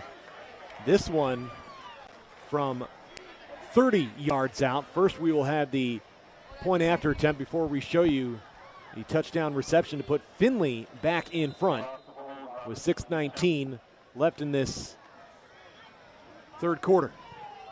And point after for Robinson makes it 21-14. Yeah, Max Roth, you see, he boots out to the left side here, and Justin's going to run a corner route, and it's just an absolute strike right here. And as you can see, he gets that left foot down. You only need to get one down in high school, and just a tremendous pitch and catch right there. Just ignited this crowd. Deflated the Anthony Wayne sideline a little bit, but they're going to have to answer here. The Trojans have come out, absolutely hit their stride. And look at the way Justin Roth set up this reception. Yep. Gave himself plenty of space there. Yep. And that's something that I thought Anthony Wayne did a great job in that first half, was not letting the top come off the defense. And right there, Justin Roth, you said, he set it up. And, special combination right there. There's no question about that. Getting a good look at him right there. And the second touchdown reception for that man, Justin Roth, comes 2 minutes and 31 seconds after the touchdown that tied the game at 14. Yep.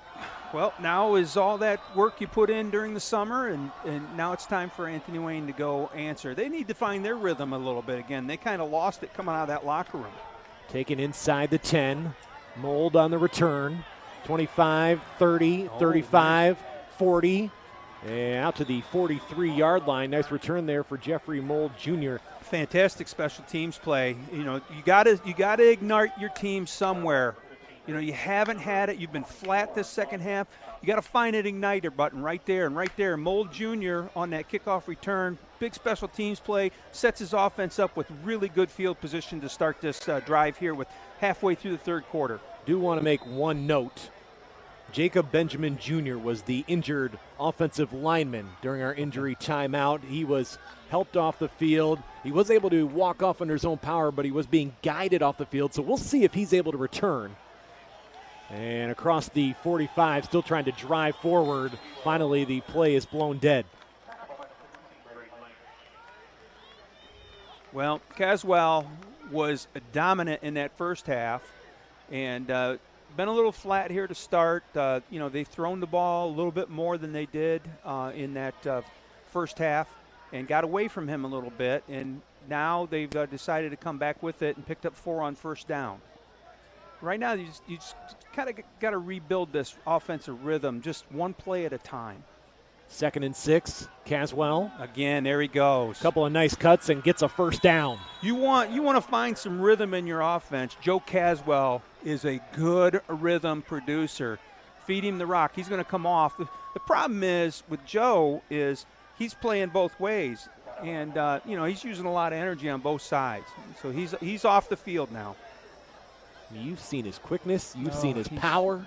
Yep, both ways. with a fresh set of downs. It'd be hard for me to take that kid out of the backfield. Handing it off is a delayed handoff, and now just trying to hold on to the football. Yep, kind of jumped outside the hole a little bit, and Findlay overran the top of it, and that's kind of the risk of the play. If the running back will jump over the top of the blocking, that he can get swarmed under, and he did. He only picked up a yard there, so 2nd and 9.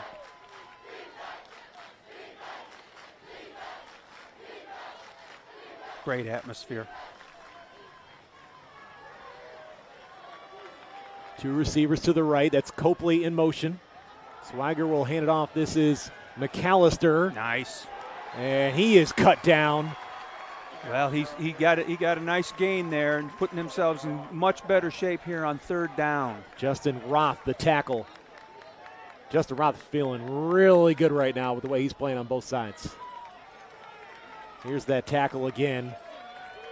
Able to get to the ankles of McAllister. Yeah, that play had a lot of potential to go big.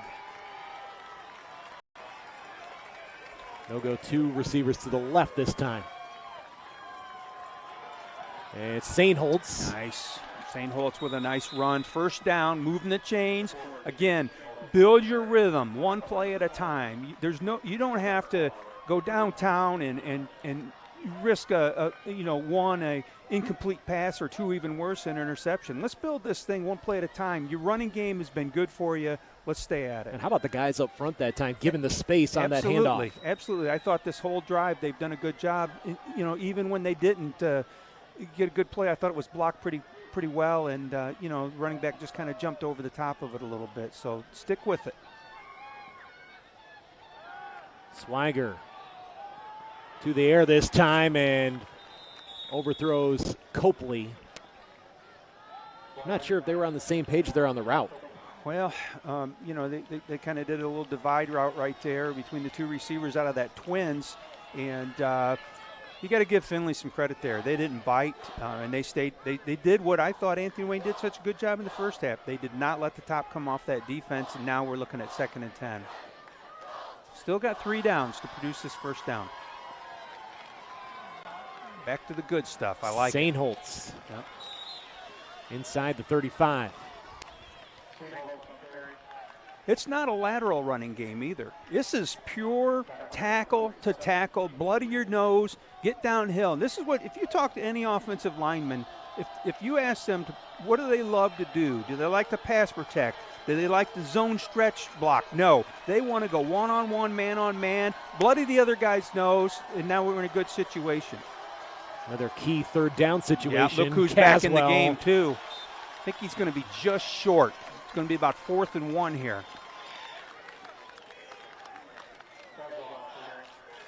Yeah, maybe 2. Maybe even a little bit more. They'd move the ball back a little bit. Okay, it'll be interesting. They may come right back with that same play. Looks like Findlay's going to call a timeout.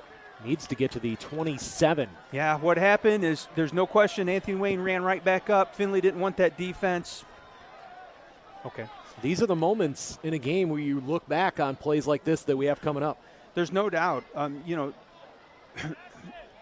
You're approaching the end of the 3rd quarter. Findlay, you've got a 1-score lead.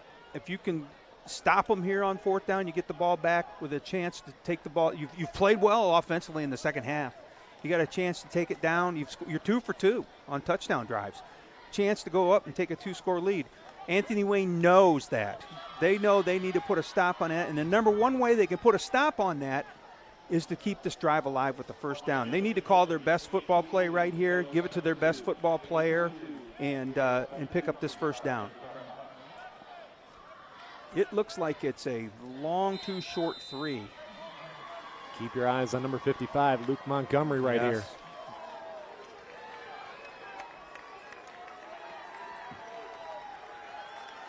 4th and 3, 2:20 left in the 3rd quarter.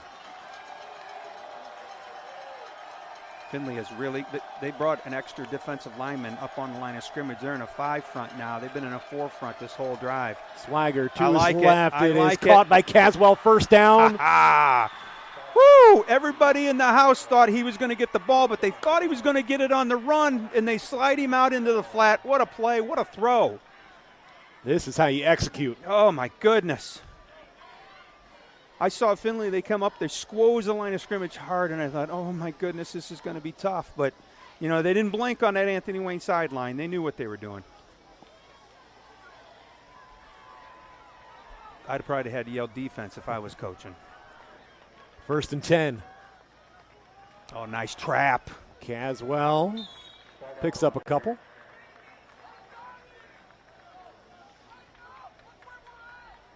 That's the other way to handle those defensive linemen that are really coming hard, is to run that little trap play, and who better than to give it to? If Anthony Wayne can finish this drive, obviously be huge to try and tie up this game, but Findlay defensively, these are the drives that can wear on you late in the fourth quarter. Absolutely, especially now, you know, at this point in the game. McAllister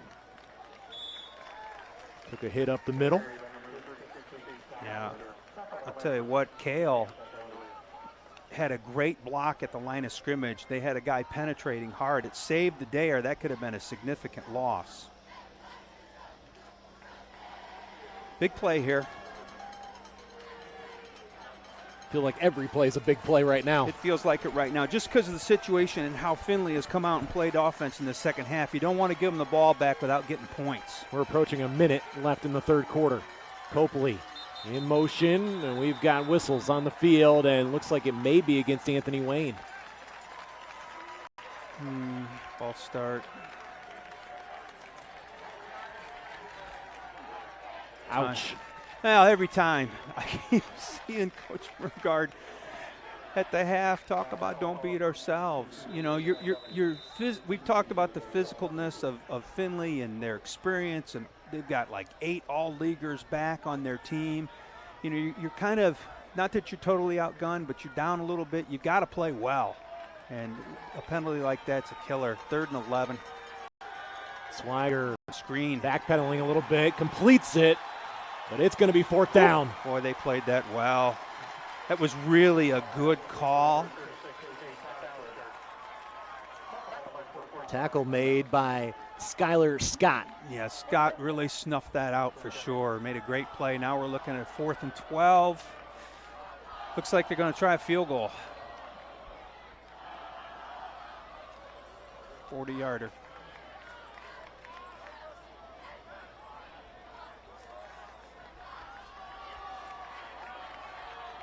They'll put it on the leg of Colin Parker. 40-yard kick is not going to get there. Pushed it to the left, and Anthony Wayne, after a long drive, comes up empty. Yeah, it kills the third quarter. We're going to go into the fourth quarter now. Findlay football when we come back. The Trojans by a touchdown. Max Roth connecting to Justin Roth twice in the third quarter. One from 39 yards out right there. And the second from 30 yards out, finding the corner of the end zone. 21-14 Trojans.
Start of the fourth quarter here on BCSN. Brad Woznicki back with Mike Vickers, also joined by Norman D. Burrell on the sideline.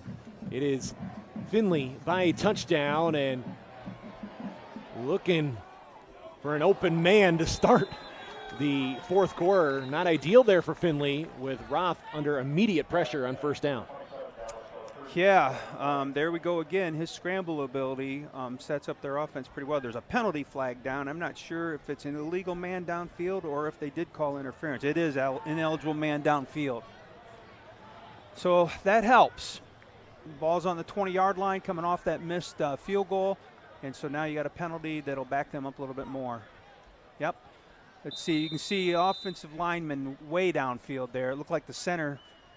I'm not sure if there was a broken play there. I didn't quite catch all that play. But anyways, good call by the umpire standing in the middle of the field.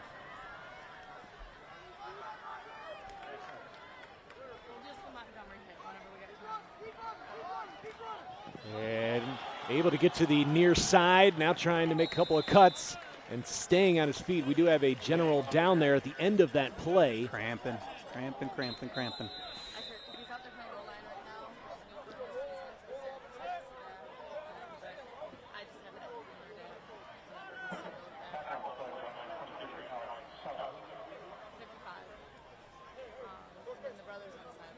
This is the opening minute of the fourth quarter, and Anthony Wayne general down. We're going to take an injury timeout.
(21-14). Opening minute of the fourth quarter. Findlay with the football and trying to march downfield. They've got it across the 30-yard line. And Mike, right now, Findlay is trying to take control of this game. You know what they're doing? They're imposing their will.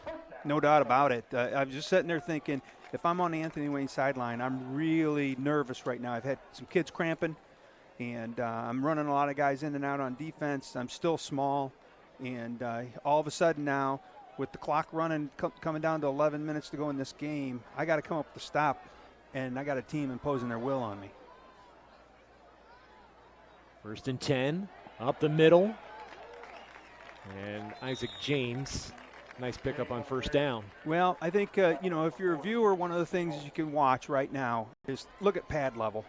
And what you're seeing is those Ohio National Guard jerseys, they're coming off the football, and the white guys, the guys in white, look how high they are and how they're beginning to move backwards.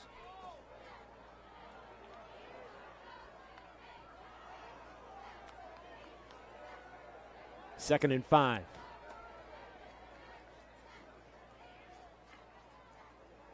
Findlay's got to be looking for just a short yardage played right here, not going for too much, and just a little shimmy there near side from Max Roth as he goes out of bounds. And we have an opportunity now to go sideline with Normandy Burrow. Luke Montgomery had a very interesting summer. He got to travel to some of the top schools in the nation who are looking at him to possibly come there and play for him. His dad got to go along with him, and his dad's personal favorite was Alabama. He said meeting Nick Saban was one of the coolest things. The man isn't as harsh like Belichick, but he is definitely a serious guy, which is something his son needs. the dad also said he's very proud of Ryan, and he gets to see both his boys on the varsity team this year. We haven't got to see any of Ryan tonight, but he definitely is a family-first kind of guy, along with Luke and Ryan. And their younger brother, Nash, actually stopped me earlier, and he goes, you know, Luke's good, but I'm only in 6th grade, and I'm better. So it's just a football family around here. Back to you guys. Thank you, Normandy. And Mike, first off, I would have loved to have been on the road trip with the Montgomery boys and their dad. Again, let's revisit the schools that he has narrowed down for his Division I future. South Carolina, Michigan State, Oklahoma, Stanford, Ohio State, Tennessee, Penn State, Notre Dame, Georgia, Michigan, Clemson, Alabama. And he's still got a full another year in a Findlay uniform in next season. Yeah, I was doing a little bit of reading about his summer tour. It was unbelievable. They spent some time in the car, that's for sure, and going to all these different places. But Roth to Roth again, causing damage. You see the receiving Roth comes all the way across from the other side and causes damage. Now Anthony Wayne's got to find a way. Findlay's now on their 39-yard line. 1st and 10. Nice little patient move there. Just a little hesitation. Yep, no doubt about it. And you can see, as a coach, I probably see it a little bit more than probably the average person, but that team in white's pretty tired right now. I'm trying to, in my own mind, trying to think, okay, what would I do to try to disrupt this offensive line from coming off the ball and imposing their will on me? You know, they looking at 2nd and 6, he just picked up 4 yards right there. And that's one of the smaller plays of the second half. Obviously some great mental adjustments at halftime out of Findlay. Max Roth on the keeper, and he is out of bounds inside the 30. Yeah, that's the problem right there. What you're seeing is Findlay is pounding inside, and AW is trying to match that inside. When they do that, they lose a little bit of leverage, and then you got such a good athletic quarterback in Max Roth who can add that dimension to the game. The only thing is I think his coach probably would have rather he stayed in bounds there than running out of bounds and get that clock to run a little bit more.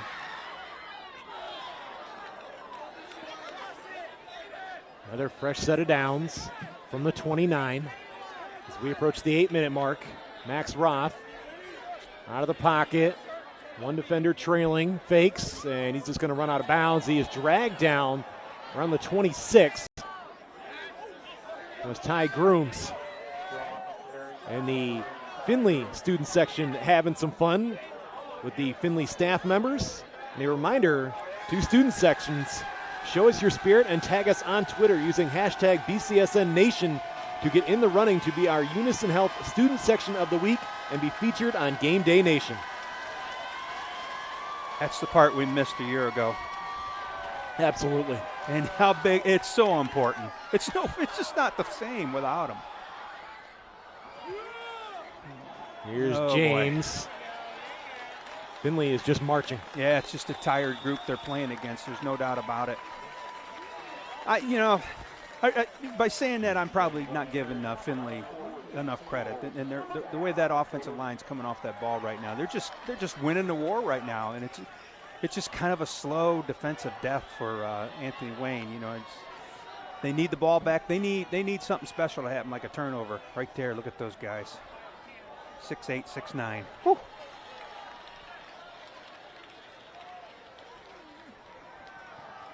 Right side, and they needed that. A pretty good hit, and whistles will blow the play dead. Kyle Paul Licky in on the tackle. You know, you need to build a little defensive rhythm too, and it starts with one single play. So let's see what can happen here. That was a no gainer. 2nd and 10. Got to do it 3 times. See a lot of hands on hips right now for Anthony Wayne. Oh boy. They got to rally it, though. This is the moment you dream about. Coming up with a big stop when your team needs it most. Give them one more shot. On 2nd and 10, up the middle.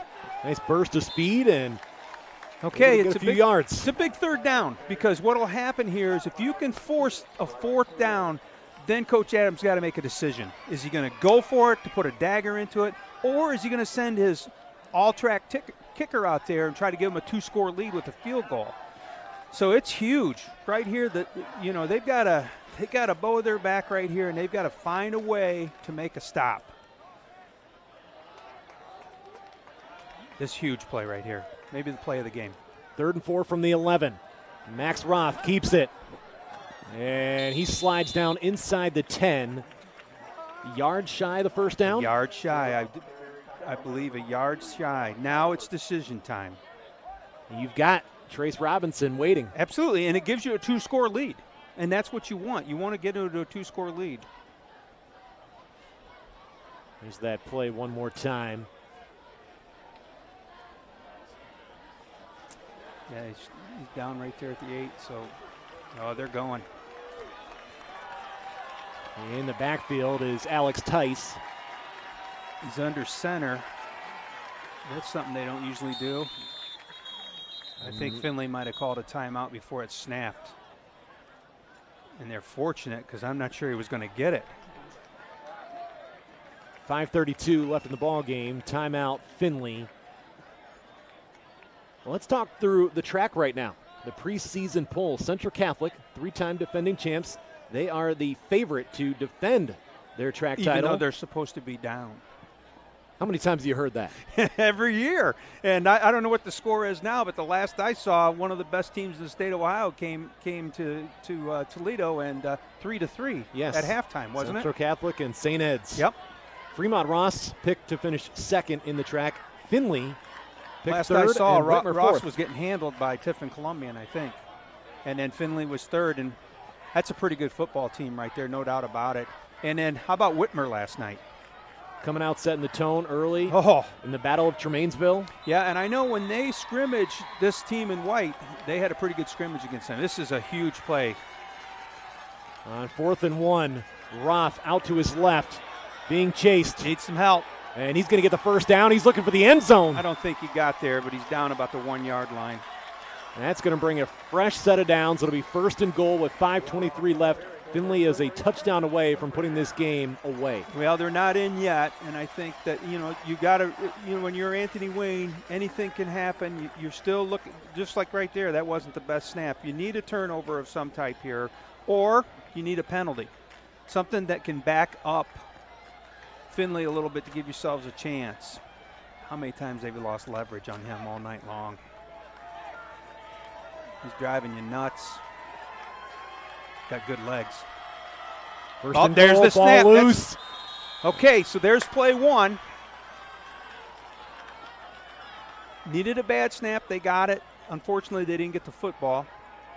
But they go from the 2 back to the 12. Just rolled it back there. And never got it off the ground. No, he rolled it back there. Oh, Anthony Wayne needed a little bit of a bounce. The one thing, though, is the clock continues to run from Findlay's standpoint, and that's what they want. You can see that. Anthony Wayne trying to preserve their 3 timeouts.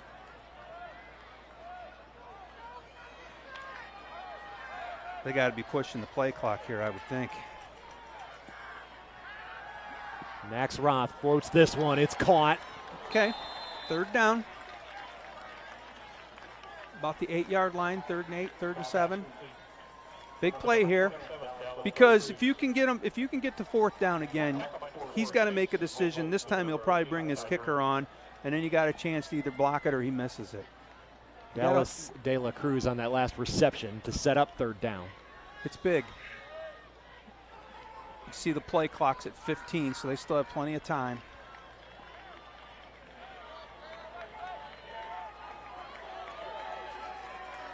Third and 8 from the 8. 3.5 to play. Faking the handoff. Nice Pressure job immediately. Of keeping him pinned down. And brought down. What a Big play. time sack, and that is Chase Sainholtz. Yep, I think Findlay, or excuse me, AW, I thought maybe they'd use a timeout here, but they're going to let it run. One of the captains making a play. That was a great play. And that's something they hadn't done all night, was to keep him pinned in, and in the most critical moment they did. Now they got to find a way that he either misses his field goal or they block it.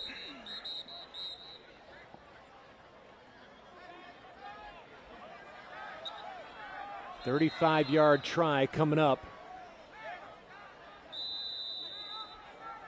Let's see where this play clock's at. You can see it in the background. It's 20 seconds, so it's going to be about 2:30 when it's got to be kicked. See how much of a clock he takes down. Trace Robinson looking to make this at 10. A 2-score game. It'll be Max Roth on the hold. Ooh, not a good snap. Kick is on Missed the way, it. and it is wide left. Okay, that's all you can ask for if you're an Anthony Wayne General right now. You got to go 80 yards, but you got 2:32. You got 3 timeouts. Let's go. Anthony Wayne student section, something to cheer about right now. They've got a chance. This was just a great defensive play right here. Chase St. Holtz, the sack. Took his legs away. Okay, here we go. Now the thing is, we know what's going to happen here with Cam. He's going to have to throw the ball. So somebody's going to have to make some plays here. Swagger to his right. Pass is tipped and intercepted. Findlay takes it right back. Well, you can't say enough about the adjustments that Findlay made at halftime. They were just getting their butts kicked on defense in that first half. And this second half, they have totally shut Anthony Wayne down. And now in the biggest moment, they came up with a big play. Look at this takeaway for Tucker Oliver. Yeah, they sprinted out into the boundary, and wow, what a catch. One-handed that thing. Took a lick at the end of it, but held on to it. Tucker Oliver. The takeaway, Findlay has it, 2:25 left, up a touchdown. You still have 3 timeouts. You have to somehow mentally rally yourself. You can get the ball back, and you can get it back in quick order if you can 3 and out them here.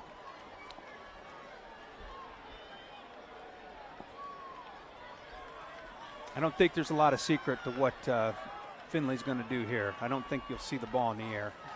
Now who's going to – shows you what I know. Great job, but defensively. Now they'll use their timeout. They'll be the first one used. Maybe.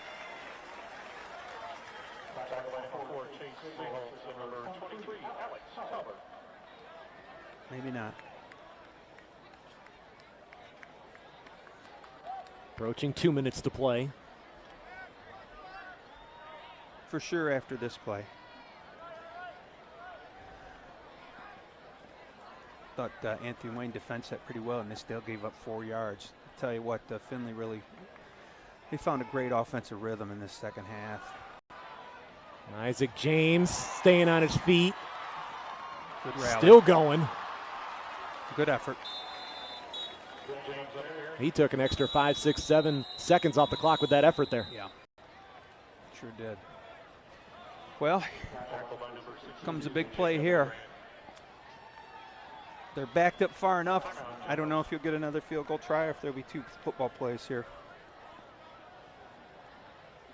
2 different halves. You saw in that first half, Findlay come out, strike first, but that did not score again from the 9:39 mark of the first quarter to the 8:50 mark of the third quarter. Well, I thought Anthony Wayne dominated it. They dominated it that first half. They were riding the pads of Joe Caswell in that first half. 2 touchdowns. They went into the locker room up 14-7. They have been held scoreless in this second half.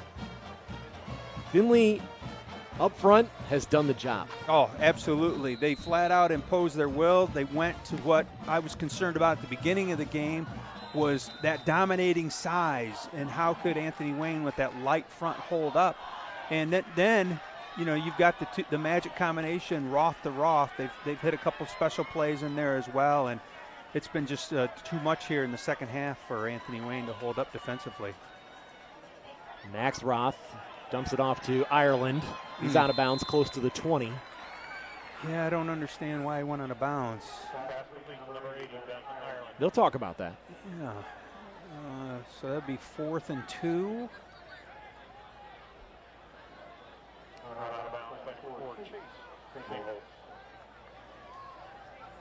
Fourth and 3. You just continue to see an open door here for Anthony Wayne. Yeah, there's no doubt about it. They are not going to kick this time. Or they are going to. Are they going to? No, they're not. Yes, they are. Now can they get a good snap? Yeah, that really hurt them last time. There's a good snap. Trace Robinson, 38-yard try. It's good. 24-14, 90 seconds left in the ball game. Yeah.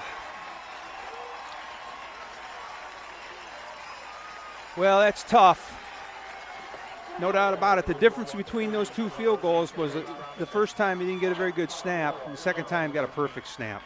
Well, there were two bad snaps for Findlay on drives that looked like they could put the game away. Yep. And they had a little boo-boo there by not running out of bounds, which they could have taken that clock down to about well under a minute. Well, crazier things have happened. For Anthony Wayne, the formula is simple. You got to run this thing back. Another look at the 38-yarder through the uprights. Yep. Ought to have a kicking game. And a night like tonight, two tough teams going at it. Gives you the 2-score lead. If you don't have that kicker there, then, you're down to a 4th and 3 play. And if Anthony Wayne could have come up with a stop there, and then it's a 1-score game. So let's see what happens here. Anthony Wayne's had some good returns with Mold Jr. All they got to do now is, I know it's a lot to ask, but they got to block a little bit better, and they need to take this one coast to coast.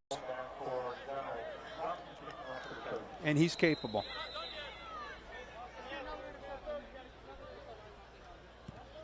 Smart on their part to squib it, but he's still going to get it in his hands. Picked up at the 26. 1:25 left. Well, a quick look ahead now for these two teams, starting with the Findlay Trojans, who look to be on their way to a 1-0 start to the season. Findlay will travel to Perrysburg next week, a game that you can see right here on BCSN. That'll be played at Steinecker Stadium.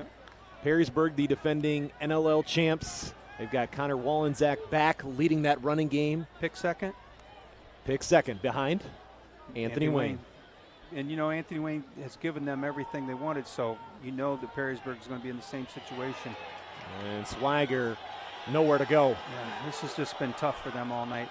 He does get rid of it to the far side in the vicinity of Copley. What's Anthony Wayne have next week? Anthony Wayne will be at home versus St. John's, who you remember not able to play a week one game. They were scheduled to play Waite, but there was a COVID case that we understand on the Waite side that canceled that game. Yeah, and I know as a coach, playing your first game against a team that's already got one game in, that makes you a little nervous because there's obviously some things that you'd like to shake out. Anthony Wayne will then, after the St. John's game, finish out non-league play with the Clay Eagles. The Generals Northern Lakes League opener will be against Maumee. Okay. Findlay, after Perrysburg, will return home to take on Bowling Green under new head coach, with Dirk Connor now being the head coach for Perrysburg. Yep. And then track opener against Central Catholic. Oh, my goodness. You had a tough season opener. Now you got to go to a tough track opener. Well, and because of the two games that were canceled due to COVID in 2020, Findlay and Central Catholic did not play one another. Wow. Well, I'll tell you, I'm impressed with Findlay. And what I'm most impressed with is the adjustments that they made at halftime, whether they were mental or physical. This was a completely different football team. They were dominated after that first drive in that first half. And you can say what you want, they have dominated this second half big time. And you've seen that they have the ability to get a good run game going with that offensive line that they have. And then on top of it, they've got a nice quarterback with an explosive receiver. And this tells you top to bottom what Findlay has going for them. Over the middle, pass incomplete. But when you go into halftime down 14-7, momentum not on your side, you were struggling to find rhythm in your offense, to regroup the way Findlay did with a new coaching staff, first game of the season, says a lot. Well, for sure. And you know what's really important is you're the third coach in 3 years. Your coaching staff's the third coaching staff, third new offense, third new defense, all those different types of things. You're looking for buy-in from your players. What better way to get a buy-in from your guys than to struggle in the first half and then come out and dominate in the second half? You have to buy into your coaches to be able to make that happen. Turnover on downs now for Anthony Wayne. That's going to do it. 45 seconds left. Tough loss for the Generals for sure, and what a great win for Findlay.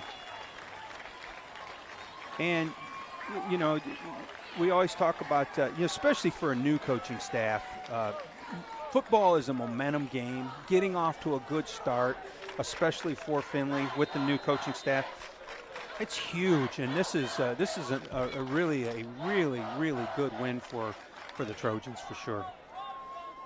When you look ahead now to next week, you're going to be on the call for Anthony Wayne versus St. John's. What do you want to see carry forward for Anthony Wayne, and what do you want to see them clean up? Well, let's start with the cleanup first. They struggled throwing the football tonight, no question about it, and they're going to have to go back and figure some things in that regard out. The other thing is what went wrong defensively in the second half, because they got it taken to them a little bit, especially in the trenches a little bit. See what those things are. But here's the thing about week 1 to week 2. Every football coach will tell you there's never a time where you make greater strides than week 1 to week 2. And this is true film that you have that you can analyze your team in depth on. And that's something that Coach Broomgard and his staff will do. And they're a great coaching staff. It's a great program. They'll go figure those things out. Hey, they lost to a really good football team.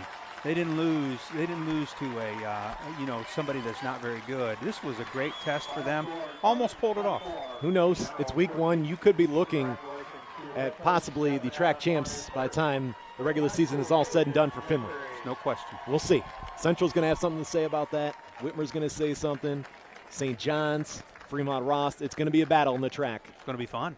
And Anthony Wayne is going to learn from this game. They are the favorites in the Northern Lakes League, but Anthony Wayne, Perrysburg, going to be a challenge.